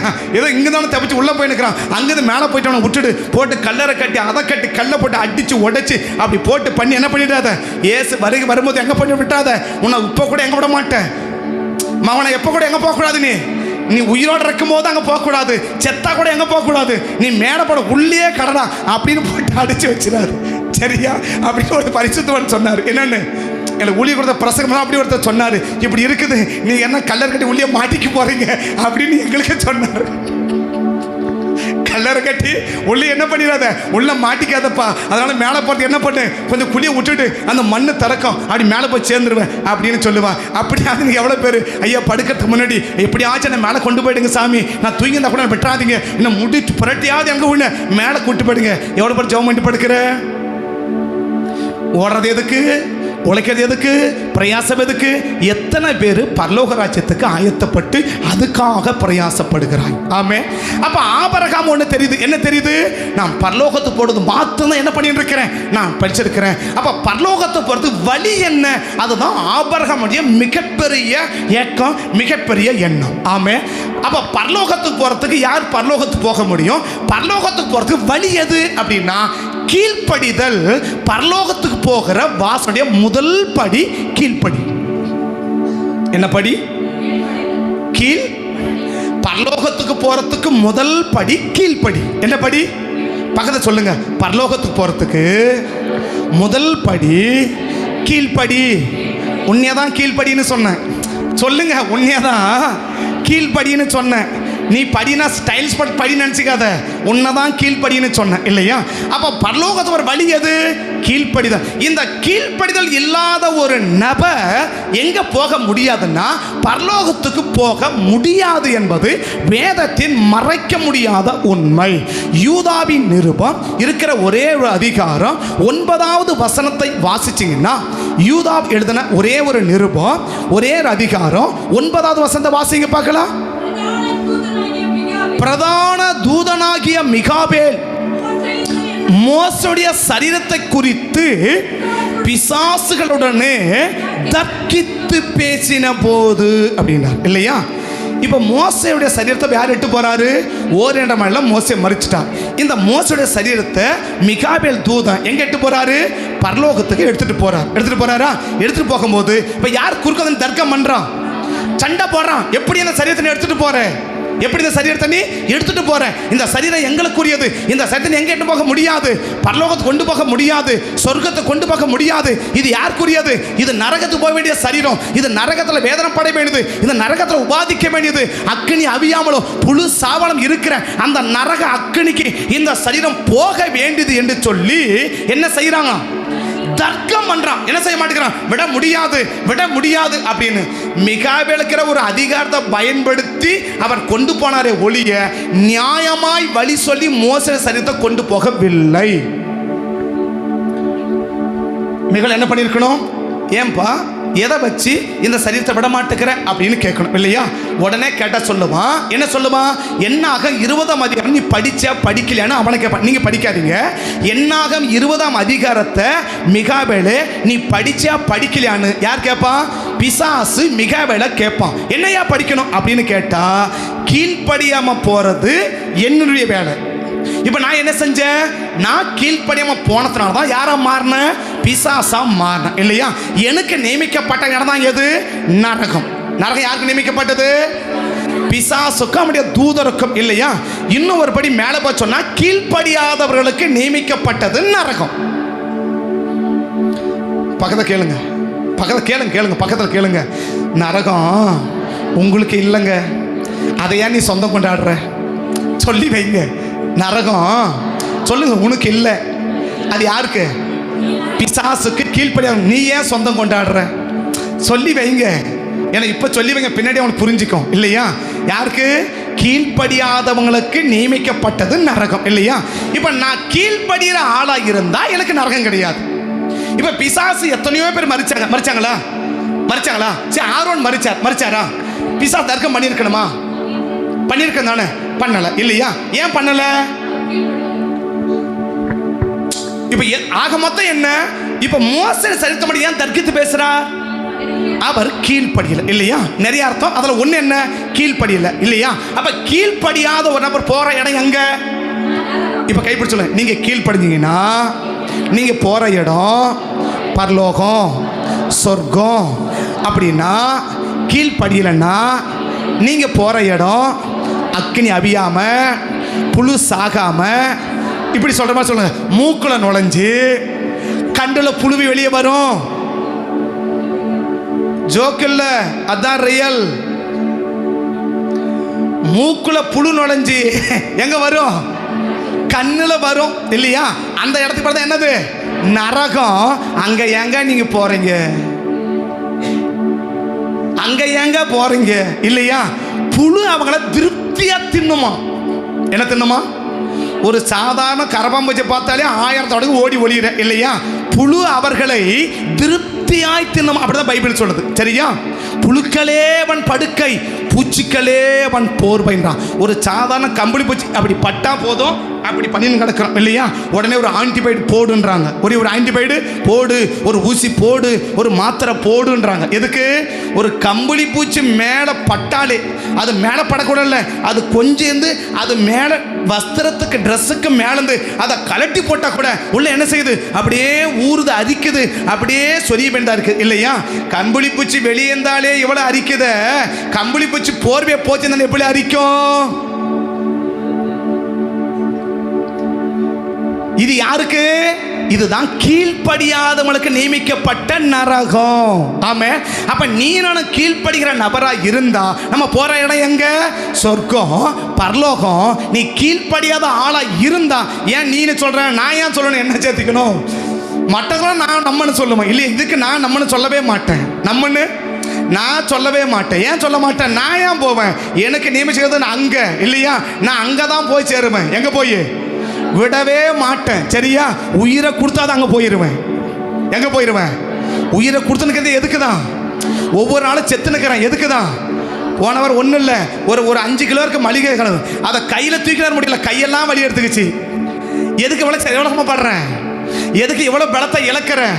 ஒரு காலத்தில் உங்களுக்கு வல்லனை கிட்ட தெரியாது இல்லையா? பச்சை நெல் தெய் மூட்டை, ஒரு மூட்டை அப்படி தூக்கி தலைமடை வச்சு 3 கிலோமீட்டர் இப்படி நெட்டு மேடை ஏறி கொண்டு போட்டவன். இன்னைக்கு சாதாரண மளிகை செலவில் ஒரு அட்டைப்பையில் வெட்டி கொடுத்துருக்கிறான். அதில் என்ன இருக்கு? லிக்விட் கொஞ்சம், ஷாம்பு கொஞ்சம், சோப்பு கொஞ்சம் இருக்கு. இதை தூக்கிற படத்துல கையெல்லாம் வலி எடுத்துக்கிச்சு. எதுக்கு நான் இவ்வளோ செலவு பண்ணுறேன்? எதுக்கு இவ்வளோ கத்துறேன்? எதுக்கு இவ்வளோ படத்தை செலவு பண்ணுறேன்? எப்படியா எங்கே போய் சேர்ந்துடணும்? உயிரை கொடுத்தா அது போய் சேர்ந்துருவேன். நீ வரையா வரலையோ நான் போய் சேர்ந்துருவேன். சரியா? நீ வர்றதெல்லாம் வா, வரலாம் போது ஓம்பாடு. ஆனால் நான் எங்கே போயிடுவேன்? ஏன்னா சொன்னா நான் பார்ப்பேன் எந்த வசனத்துக்கு நான் கீழ்ப்படியல. இன்னைக்கும் சொல்லுவேன், எதுல என்ன செய்ய சொல்றீங்க, என்ன வேணாலும் நான் செய்ய ஆயத்தம். எதை செய்ய சொன்னாலும் செய்ய I am ready. No option, no silent, no wait. என்ன செய்ய சொல்ற உடனே என்ன உயிரை உடனே விடுவேன், கையை வெட்டிக்கிட்டே வெட்டுவேன். எதுக்கு? எப்படி ஆகினா மேலே போய் சேர்ந்துடணும். எப்படி ஆகினா மேலே போய் சேர்ந்துடணும். என்ன சொல்ல வரனா, எதுக்கு படத்துக்கு பேசுறான்? ஒரே ஒரு சின்ன காரியம். என்ன பேசுன்னு சொன்னாரு. எனக்கு அதை படிக்கும் போதெல்லாம் கொஞ்சம் ஆட்டமா இருக்கும். என்னையா அது கொடுமையா இருக்கு. என்னது? பேசுன்னு சொன்னதுக்கு அப்படி கோபத்தில் அப்படி தட்டனத்துக்கு இவ்வளோ பெரிய தண்டனைன்னா எதுக்குமே கீழ்ப்படி அதை துணிகரமா செயல்படுறமே. நீ யாருக்கு கீழ்ப்படுகிற? இனி உன்னை குடும்பத்தில் இருக்கிறவங்க கீழ்ப்படுகிறேன் சொல்லுவியா? கணவனுக்கு கீழ்ப்படுகிறேன் சொல்லுவியா? இல்லை எங்கள் மனைவிக்கு நான் என்ன செய்கிறேன் சொல்கிற வார்த்தை அப்படி கீழ்ப்படி நடக்கிறேன் அப்படி சொல்லுவியா? ஊழியக்காரனுக்கு கீழ்ப்படுகிறேன் அப்படி சொல்லுவியா? இல்லை ஆண்டவரே உங்கள் வசனத்துக்கு கீழ்ப்படுகிறேன் அப்படி சொல்லுவியா? யாருக்கு தான் கீழ்ப்படுகிற? எதுக்கு தான் கீழ்ப்படுகிற? யாருக்கு தான் கீழ்ப்படுகிற? எப்போ தான் கீழ்ப்படுகிற? எங்கே தான் கீழ்ப்படுகிற? கீழ்ப்படிதல் ஒன்று இருக்கா? கீழ்ப்படிதல் அப்படின்னு ஒன்று இருக்க உன் வாழ்க்கையில்? கீழ்ப்படிதல் ஒன்று உன் வாழ்க்கையில் இருக்கா? எத்தகைய கீழ்ப்படுகிறோம்? எதுக்கு கீழ்ப்படிஞ்சிருக்கிறோம்? சரிங்க, கடந்த 7 நாள் நீங்க எதாவது கீழ்ப்படிங்க சொல்லுங்களேன் பார்க்கலாம். நீங்க விரல விட்டு நீங்க போய் எழுதி பாருங்களேன். போன வாரம் ஞாயிற்றுக்கிழமை இந்த ஞாயிற்றுக்கிழமை வரைக்கும் இந்த வசனத்துக்கு நான் கீழ்ப்படிஞ்சேன், இந்த வார்த்தைக்கு கீழ்ப்படிஞ்சேன், எங்க அப்பா அதை சொன்னா நான் கீழ்ப்படிஞ்சேன், எங்க ஊழியக்காரர் சொன்னாங்க கீழ்ப்படிஞ்சேன், பைபிள் படிக்கும் போது இந்த வசனம் சொல்லுச்சு நான் கீழ்ப்படிஞ்சேன். அப்படி சொல்லுங்க பார்க்கலாம். பைபிளை படிக்கிறது ரொம்ப ஈஸி, ஆனா வாழ்றது ரொம்ப கஷ்டம். படிக்கிறது ரொம்ப ஈஸி, பரலோகம் பேசுறது ரொம்ப ஈஸி, பரலோகத்துக்கு போயிடுவேன் சொல்றது ரொம்ப ஈஸி. கிரையும் செயல்பாடு. ஆபிரகாம் சொல்லுவார், ஆபிரகாம் நீங்க எதுக்கு கீழே எதுக்கு என்ன செயல்படுறீங்க? நான் பரலோகத்துக்கு போது வழியை கண்டுபிடிக்கிறேன். என்ன வழி? கீழ்ப்படிதல். நான் கண்டுபிடிச்ச வழி கீழ்ப்படிதல். யாரை கேட்ட சொல்லுவாரு? ஆபிரகாம். எப்படி கண்டுபிடிச்சிங்க? மோசே மரிச்சாரு, அவரை தூக்கின்னு போகும்போது பிசாசு வந்து குறுக்கணுன்னு இந்த சரீரத்தை விடவே மாட்டேன்னு என்ன பண்றான்? சண்டை போட்டான். தர்க்கன என்ன அர்த்தம்? சண்டைக்கு வந்துட்டான், சண்டை போடுறான். அதை தாண்டி மிகாவே கர்த்தருனை கடிந்து கொள்ளுவாருன்னு அதிகாரத்தை பயன்படுத்தி மேலே கொண்டு போயிட்டார் இல்லையா? இப்போ நடந்து போறேன்னு வச்சுக்கோங்க, நம்ம வந்து குறுக்க நிற்கிறான், நீ போக மாட்டேன் விடமாட்டேன் அப்படின்னு சொல்றான். ஏன்டா விடமாட்டேன்னு கேட்டு அவன் கேட்கிற கேள்விக்கு நியாயமா பதில் சொல்லி போறது நீதி இல்லையா? ஏய் போடா அப்படின்னு தள்ளிட்டு போறது ரொம்ப ஈஸி இல்லையா? மிகாவேல் எப்படி கொண்டு போனாரு? மிகாவேல் எப்படி கொண்டு போனாரு? இல்லை இவனை தள்ளுறது ரொம்ப ஈஸி இல்லை இல்லையா? இவனை நான் தள்ளுறது ரொம்ப ஈஸியாக கஷ்டமா? ரொம்ப ஈஸி தானே. இப்போ சின்ன பையனை தள்ளுறது ஈஸியாக கஷ்டமா? ஏன்னா மிகாவேல் எப்படிப்பட்டவன்? பயங்கர வல்லமை உள்ளவன் இல்லையா? பிரதான தூதன் இல்லையா? அவனை கண்ட வடு சர்ப்பம் 1000 ஆட்டானோ அவனே பதுங்கிடுவான் இல்லையா? அவனை கட்ட போன ஒரே ஒரு ஆள் யார் தான்? இந்த மிகாவேல் தான். எதை? வலு சர்ப்பத்தை அவ்வளவு அமக்கலம் பண்ண அந்த வலு சர்ப்பத்தை கட்டி 1000 வருஷம் போட்டு அடைச்சதே யார் தான்? இந்த மிகாவேல் தான் இல்லையா? இவருக்கு அவ்வளவு பெரிய பலம் இருக்குது. இவரை பலத்தை பயன்படுத்த சொன்னாரு, கர்த்தர் உன்னை கடிந்து கொள்வாராக. அவன் விலகிட்டான். நியாயமா இந்த மோசே கடை என்ன தப்பு இருக்குது? நீ ஏன் தர்க்கம் பண்ற? ஏன் விடமாட்டேன்னு சொல்ற? சொல்லு பார்க்கலாம் அப்படின்னு கேட்டு, இல்லை இந்த மோசே பண்ணதை நியாயம்னு நிரூபிச்சு கொண்டு போனா பரவாயில்ல இல்லையா? ஆமாவா இல்லையா? அன்னைக்கு மோசேக்காக ஒரு மிகாவேல் இருந்தாரு. நமக்கு யாரும் மிகாவேல் எல்லாம் இல்லை, கவலைப்படாதீங்க சரியா? அன்னைக்கு யார் இருந்தாரு? தலைவருக்கு யார் வந்துட்டாரு? மிகாபடி இருந்தாரு, அடிச்சு பிடிச்சு கொண்டு போய் சேர்த்துட்டார் இல்லையா? உனக்கு யார் வருவாங்கன்னு கனவுல கூட நினைச்சிடாத, சரியா? நீயே உருண்டு போட்டு மேலே போனாதான் என்ன செய், கீழ்ப்படி. இப்போ ஆபிரகாம் கண்டுபிடிச்சிட்டார், என்னது? நான் கீழ்ப்படிந்தாதான் ஆண்டவர் என்னோடு பேசுகிற காரியத்துக்கு, எனக்கு சொல்லுகிற வார்த்தைக்கு நான் கீழ்ப்படிஞ்சாதான் நான் எங்கே போக முடியும்? நான் பரலோகத்துக்கு போக முடியும். அதை நான் கண்டுபிடிச்ச வழி அப்படி. அதை கண்டுபிடிச்சிட்டு தான் நான் என்ன செஞ்சிருக்கிறேன்? நான் காத்திருக்கிறேன். எதுக்கு? அந்த பரம வீட்டுக்கு, அந்த பரம தரிசனத்துக்கு நான் என்ன செஞ்சிருக்கிறேன்? நான் காத்துக்கிட்டு இருக்கிறேன், நான் வெயிட் பண்ணிக்கிட்டு இருக்கிறேன். எதுக்கு? அங்கே போய் சேருவதற்கு. என்ன வழி இது? வழி என்ன? கீழ்ப்படிதல். என்ன வழி? இப்போ ஆபிரகாம் கண்டுபிடிச்சிட்டாரு, பிரயாசப்பட்டு கண்டுபிடிச்சிட்டாரு. நான் பரலோகம் போறது என்ன செஞ்சுதான் ஆகணும்? கீழ்ப்படிஞ்சுதான் ஆகணும். கீழ்ப்படிஞ்சுதான் ஆகணும். அப்ப கீழ்ப்படியலனா எங்க போக முடியாது? பரலோகத்துக்கு போக முடியாது. பரலோகத்துக்கு போக முடியாது. இப்போ அதனால தான் ஆபிரகாம் வான்னா வராரு இல்லையா? இப்போ அப்போஸ்தலர் 7ஆம் அதிகாரத்தில் வான்னு கூப்பிட்டார் இல்லையா? அப்போஸ்தலர் 7ஆம் அதிகாரத்தில் வான்னு கூப்பிட்டாரு. அப்போஸ்தலர் 7ஆம் அதிகாரத்தில் வான்னு கூப்பிட்டார். வந்துட்டாரா? வந்துட்டார். அப்போ ஆதியாகமம் 12ஆம் அதிகாரத்தில் போன்னு சொன்னார் இல்லையா? அப்போஸ்தலர் 7ஆம் அதிகாரத்தில் ஆபிரகாமை வான்னு கூப்பிட்டார். கூப்பிட்டாரா? வாசிக்க வேணாம், நேரம் இல்லை. வான்னு கூப்பிட்டார். வந்துட்டாரா? வந்துட்டார் இல்லையா? ஆதியாகமம் 12ஆம் அதிகாரத்தில் போன்னு சொன்னார் இல்லையா? இப்போ வான்னு சொன்னா நியாயம், சரி கூட வராரு, நம்ம என்ன செய்யலாம்? அப்படி மூட போயிடலாம். இப்போ என்ன சொல்லிட்டாரு? போன்னு சொல்லிட்டார் இல்லையா? எப்படி போறது? வழி தெரிஞ்சானே போறதுக்கு, வழி தெரிஞ்சதானே போறதுக்கு. பிறகாவது சொன்னார் மோசே கிட்ட, மோசே உனக்கு ஒரு தூதனை அனுப்புறேன், அவன் என்ன பண்ணுவான்? உனக்கு வழி காட்டுவான், போப்பா அப்படின்னு சொன்னான். அப்படி சொல்லியிருந்தா கூட பரவாயில்ல. என்னது? உனக்கு ஒரு தூதனை அனுப்புறேன், அவன் உனக்கு வழி காட்டுவான், நீ முதல்ல போய் சேர்ந்துருப்பா அப்படின்னு சொன்னா கூட பரவாயில்ல. யாரையும் அனுப்ப மாட்டாரா? அவரும் வரமாட்டாராம், தூதனையும் அனுப்ப மாட்டாராம். ஆனா போயிடணுமா? இப்ப சாம்பார் வைன்னு சொல்லியாச்சு, செல்ல பிடிக்க வச்சுக்கிட்டாங்க. எப்படி சாம்பார் வைக்கிறது? இப்ப இன்னைக்கு சாம்பார் வைக்க என்ன தேவை தெரியுமா? பருப்பு, வெங்காயம், பூண்டெல்லாம் அதெல்லாம் அப்புறம். முதல்ல என்ன தேவை? செல்போன் தேவை. ஏன்? இப்ப செல்போனை பிடி வச்சு சாம்பார் வைனா எப்படி வைக்கிறது? அந்த மாதிரி இப்ப ஆபிரகாமுக்கு ஒரு தூதனை அனுப்பி போனா போயிட்டு இருப்பாரு, இல்ல யாரா சரி நான் வர மாப்பானா வந்திருப்பாரு, போயிருப்பாரு. இப்ப என்ன சொல்ற? நானும் வர மாட்டேன், தூதனை அனுப்ப மாட்டேன், ஆனா போயிடணும். ஆனா நீ என்ன செஞ்சிடணும்? போயிடணும். போனாரா? ஏன்? நான் ஒருவேளை கீழ்ப்படினா என்ன எங்க கொண்டு போக மாட்டாரு? பரலோகத்தை கொண்டு போயிட மாட்டாரு.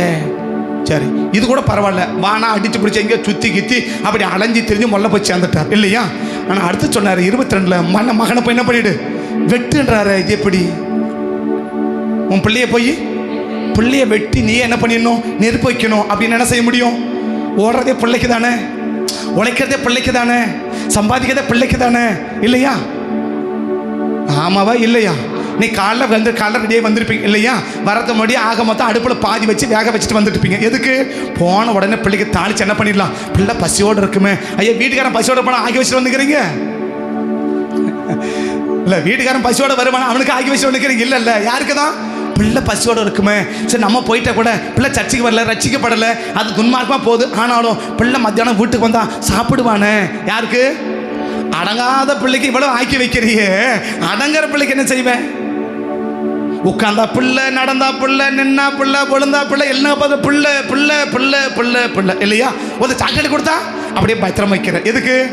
முன்னாலும் முடிச்சு போட்டு வைக்கிறேன். எதுக்கு? பிள்ளைக்கு கொடுக்கலாமே, பிள்ளைக்கு கொடுக்கலாமே. ஒரு சாக்லேட் கொடுத்தா கூட முடிச்சு போட்டு வைக்கிறேன்.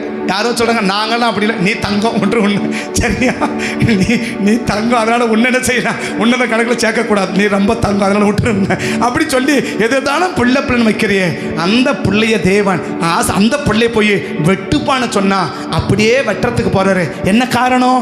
ஒருவேளை இதுக்கு நான் கீழ்ப்படியாமல் போயிட்டான். முதல்ல 2க்கு கீழ்ப்படிஞ்சிட்டேன், இதுக்கு ஒருவேளை கீழ்ப்படியாமல் போயிட்டான். ஒருவேளை ஆண்டவனை விட்டுட்டு போயிட்டார்னா, ஆண்டவனை விட்டுட்டு போயிட்டார்னா ஏதோ உனக்கு கீழ்ப்படுகிறது இல்லை, எல்லாவற்றுக்கும் கீழ்ப்படுகிற அனுபவம் இருக்குமானா நான் எதை தேடுறேன் தெரியுமா? வாயில பரலோகம்னு பேசல, என் வாழ்க்கையில பரலோகத்தை நாடுவதற்காக நான் எடுக்கிற முயற்சி என்ன? கீழ்ப்படிதல். அந்த கீழ்ப்படிதலோட கூட தான் ஆபிரகாம் என்ன செய்கிறான்? காத்திருக்கிறான். இப்போ ஆபிரகாம் எதை தேடுறாரு? ஆபிரகாம் வாயில மட்டும் பரலோகத்தை தேடல, வாழ்க்கையில செயல்பாடுகளோடு கூட பரலோகத்தை தேடுகிறார். ஆமே. அப்ப அந்த பரலோகத்தை தேடுகிற மனுஷனுக்கு அப்ப அந்த பூமியில ஆசீர்வாதமே தேவை இல்லையா? 2 வசனம் சொல்லி முடிக்கிறேன். ஆதியாகமம் 13ஆம் அதிகாரம், ஆதியாகமம் 13ஆம் அதிகாரம் 3, 4, 5 வாசிச்சிங்கன்னா, ஆதியாகமம் 13ஆம் அதிகாரம் 3, 4, 5 வாசிச்சிங்கன்னா, அவன் தன் பிரயாணங்களிலே தெற்கே இருந்து பெத்தேல் மட்டும் ஆயிக்கு நடுவாக தான் முன்பு கூடாரம் போட்டதும் உண்டாக்கினதுமான ஸ்தலம் மட்டும் போனான். அங்கே ஆபிரகாம் தொழுது கொண்டான். லோத்துக்கும் ஆடு மாடுகளும் கூடாரங்களும் இருந்தன. அவன் ஒருமித்து குடியிருக்க.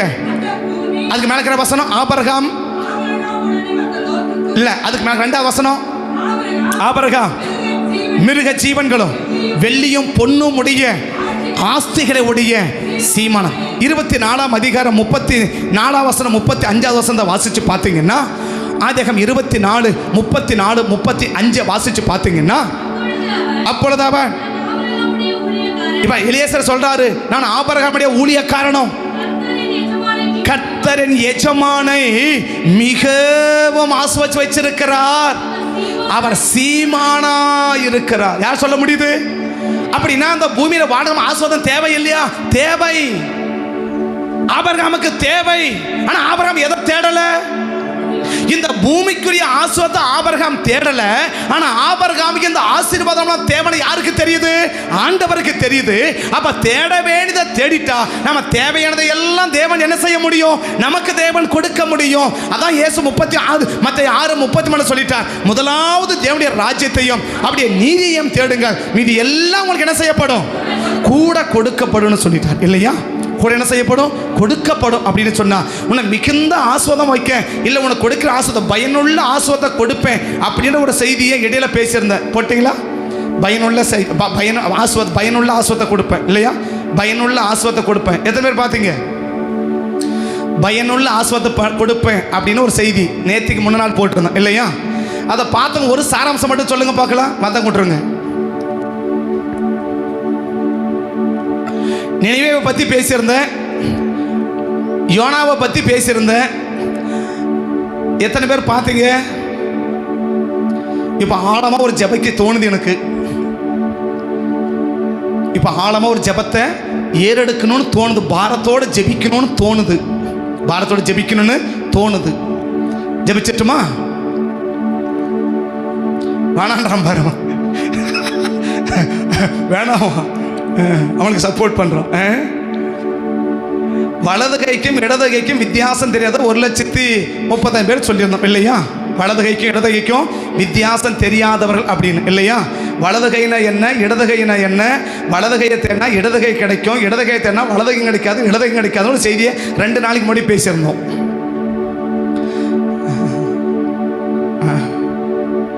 அப்படியே கனவு காணுங்க சரியா? எதை தேடினா எது கிடைக்கும், எதை தேடணும் நம்ம அப்படின்னு பேசியிருந்தேன் சரியா? அதில் ஒன்று புரிஞ்சுக்கோங்க, நீ சொல்கிறதுக்கு கீழ்ப்படியாத வரைக்கும் அது மாதிரி சொல்கிறதுக்கு விருப்பம் இல்லை. நீங்கள் புரிஞ்சுக்கோங்க, எனக்கு நீ கீழ்ப்படிய வேண்டாம், எனக்கு நீ கீழ்ப்படிய வேண்டாம். யாருக்கு கீழ்ப்படி?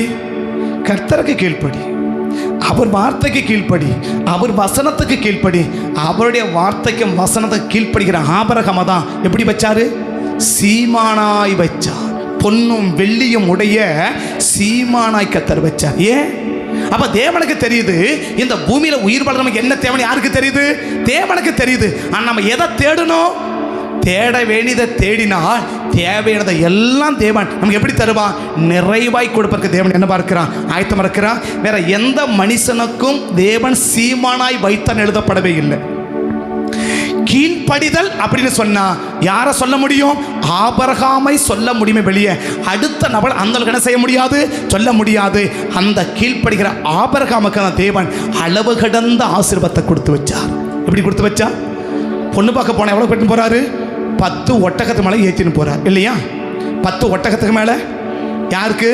ஒரு பொண்ணு பார்க்க போனா பொண்ணுக்கு கொடுக்கறதுக்கு இல்லையா, பையனுக்கு கொடுக்கறதுக்கு இல்லை, பொண்ணுக்கு கொடுக்கறதுக்கு 10 ஒட்டகத்தை மேலே ஏற்றிக்கணும் போறாரு.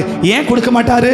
அதுக்கிட்ட சொல்லுவார், அவனுக்கு கீழ்ப்படுகிறவன். அவன் இந்த ஆசீர்வாதத்தை ஏழு சொன்னேன், அவன் ஒரு நாளும் தேடலை. ஆனால் அவன் தேடாத ஒன்றை நான் கொடுக்கணுன்னா அவன் தேடுகிறது சரியானதாக இருந்தால் கர்த்தர் நமக்கு ஆசீர்வதிப்பதற்கு கர்த்தர் ஆயத்திருக்கிறான். அளவு கடந்த ஆசீர்வாதத்தோடு உன்னை வைக்கணும், அளவு கடந்த ஆசீர்வாதம் உனக்கு கொடுத்து அனுப்பணும், அளவு கடந்த ஆசீர்வாதத்தை உனக்கு ஆசீர்வதிக்கணும்னா இன்னைக்கு ஒன்றை செய். தேவனுடைய வார்த்தைக்கு முழுவதும் கீழ்ப்படிந்து, ஏதோ ஒன்றுக்கு இல்லை, எப்பயாவது ஒன்றுக்கு இல்லை, என்ன வார்த்தையை சொன்னாலும் அந்த வார்த்தைக்கு அப்படியே நான் கீழ்ப்படிவேன் என்று சொல்லி கீழ்ப்படிவோமானால் இன்றைக்கு தேவன் நம்மளை அளவில்லாமலும் அளவு கடந்தும் ஆசீர்வதிப்பதற்கு கர்த்தர் ஆயத்தம் இருக்கிறார். கண்களை மூடுவோம், கர்த்தரை நோக்கி பார்ப்போம். கண்களை மூடுவோம், கர்த்தரை நோக்கி பார்ப்போம். உமக்காகத்தான் வாழ்கிறேன், உம்மைத்தான் நேசிக்கிறேன் ஐயா. உமக்காக தான் வாழ்கிறேன்,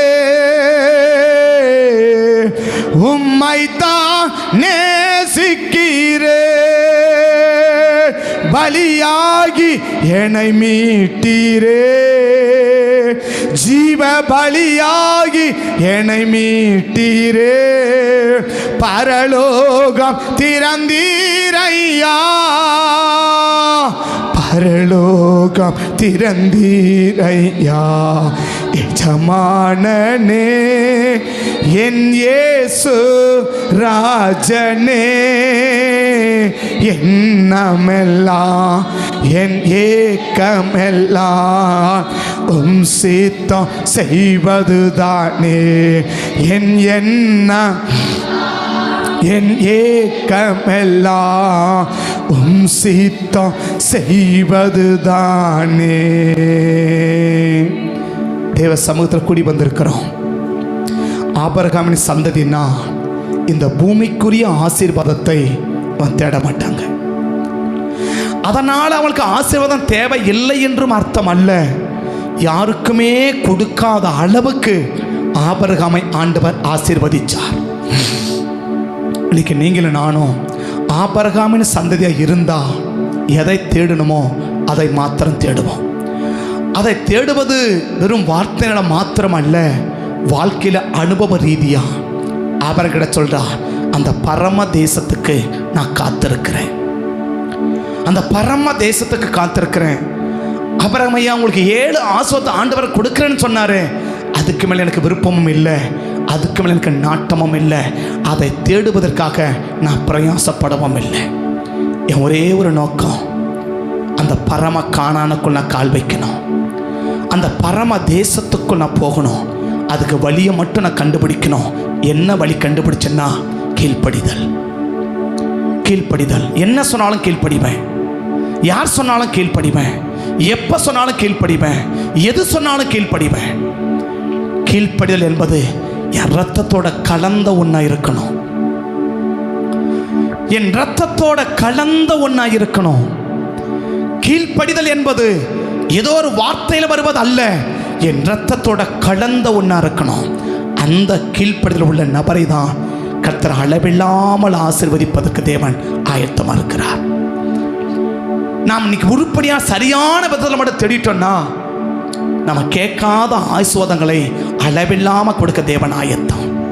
இன்னைக்கு தேவன் எதிர்பார்க்கிறது கீழ்ப்படிதல். யார் சொன்னாலும் கீழ்ப்படிவேன், எப்போ சொன்னாலும் கீழ்ப்படிவேன், எது சொன்னாலும் கீழ்ப்படிவேன். எனக்கு என்ன வார்த்தை சொன்ன அப்படியே நான் அதை கீழ்ப்படிவேன், அப்படியே நான் கீழ்ப்படிவேன். இந்த அர்ப்பணிப்புள்ள நபர்கள் தான் ஆபிரகாமின் சந்ததி. இந்த சந்ததியை தான் அளவில்லாமல் தேவன் ஆஸ்வதிக்க விரும்புகிறார். பரிசுத்த பிதாவே, இந்த காணிவைகளை அர்ப்பணிக்கிறோம், இல்லை ஒப்பு கொடுக்குறோம். அப்படிப்பட்ட கீழ்ப்படிதலோடு கூட ஒவ்வொரு நாளும் நாங்கள் வாழ கர்த்தர் கிருபை பாராட்டி அளவில்லாமல் எங்களை ஆசீர்வதித்து எங்களை நடத்துங்கப்பான்னு சொல்லி நம்முடைய சமூகத்தில் ஒப்புக்கொடுக்கிறோம். அர்ப்பணிக்கிற ஒவ்வொரு பிள்ளைகளையும் அப்படி ஆசீர்வதித்து பாதுகாத்து கொள்ளுங்க சாமி. கரங்கோடு இருக்கட்டும், நாம் மையப்பட்டோம், ஆளுக செய்ய ஆசீர்வதித்து பாதுகாத்து கொள்ளுங்க. இயேசுவின் நாமத்தில் ஜெபிக்கிறேன் நல்ல பிதாவே. ஆமென், ஆமென், ஆமென்.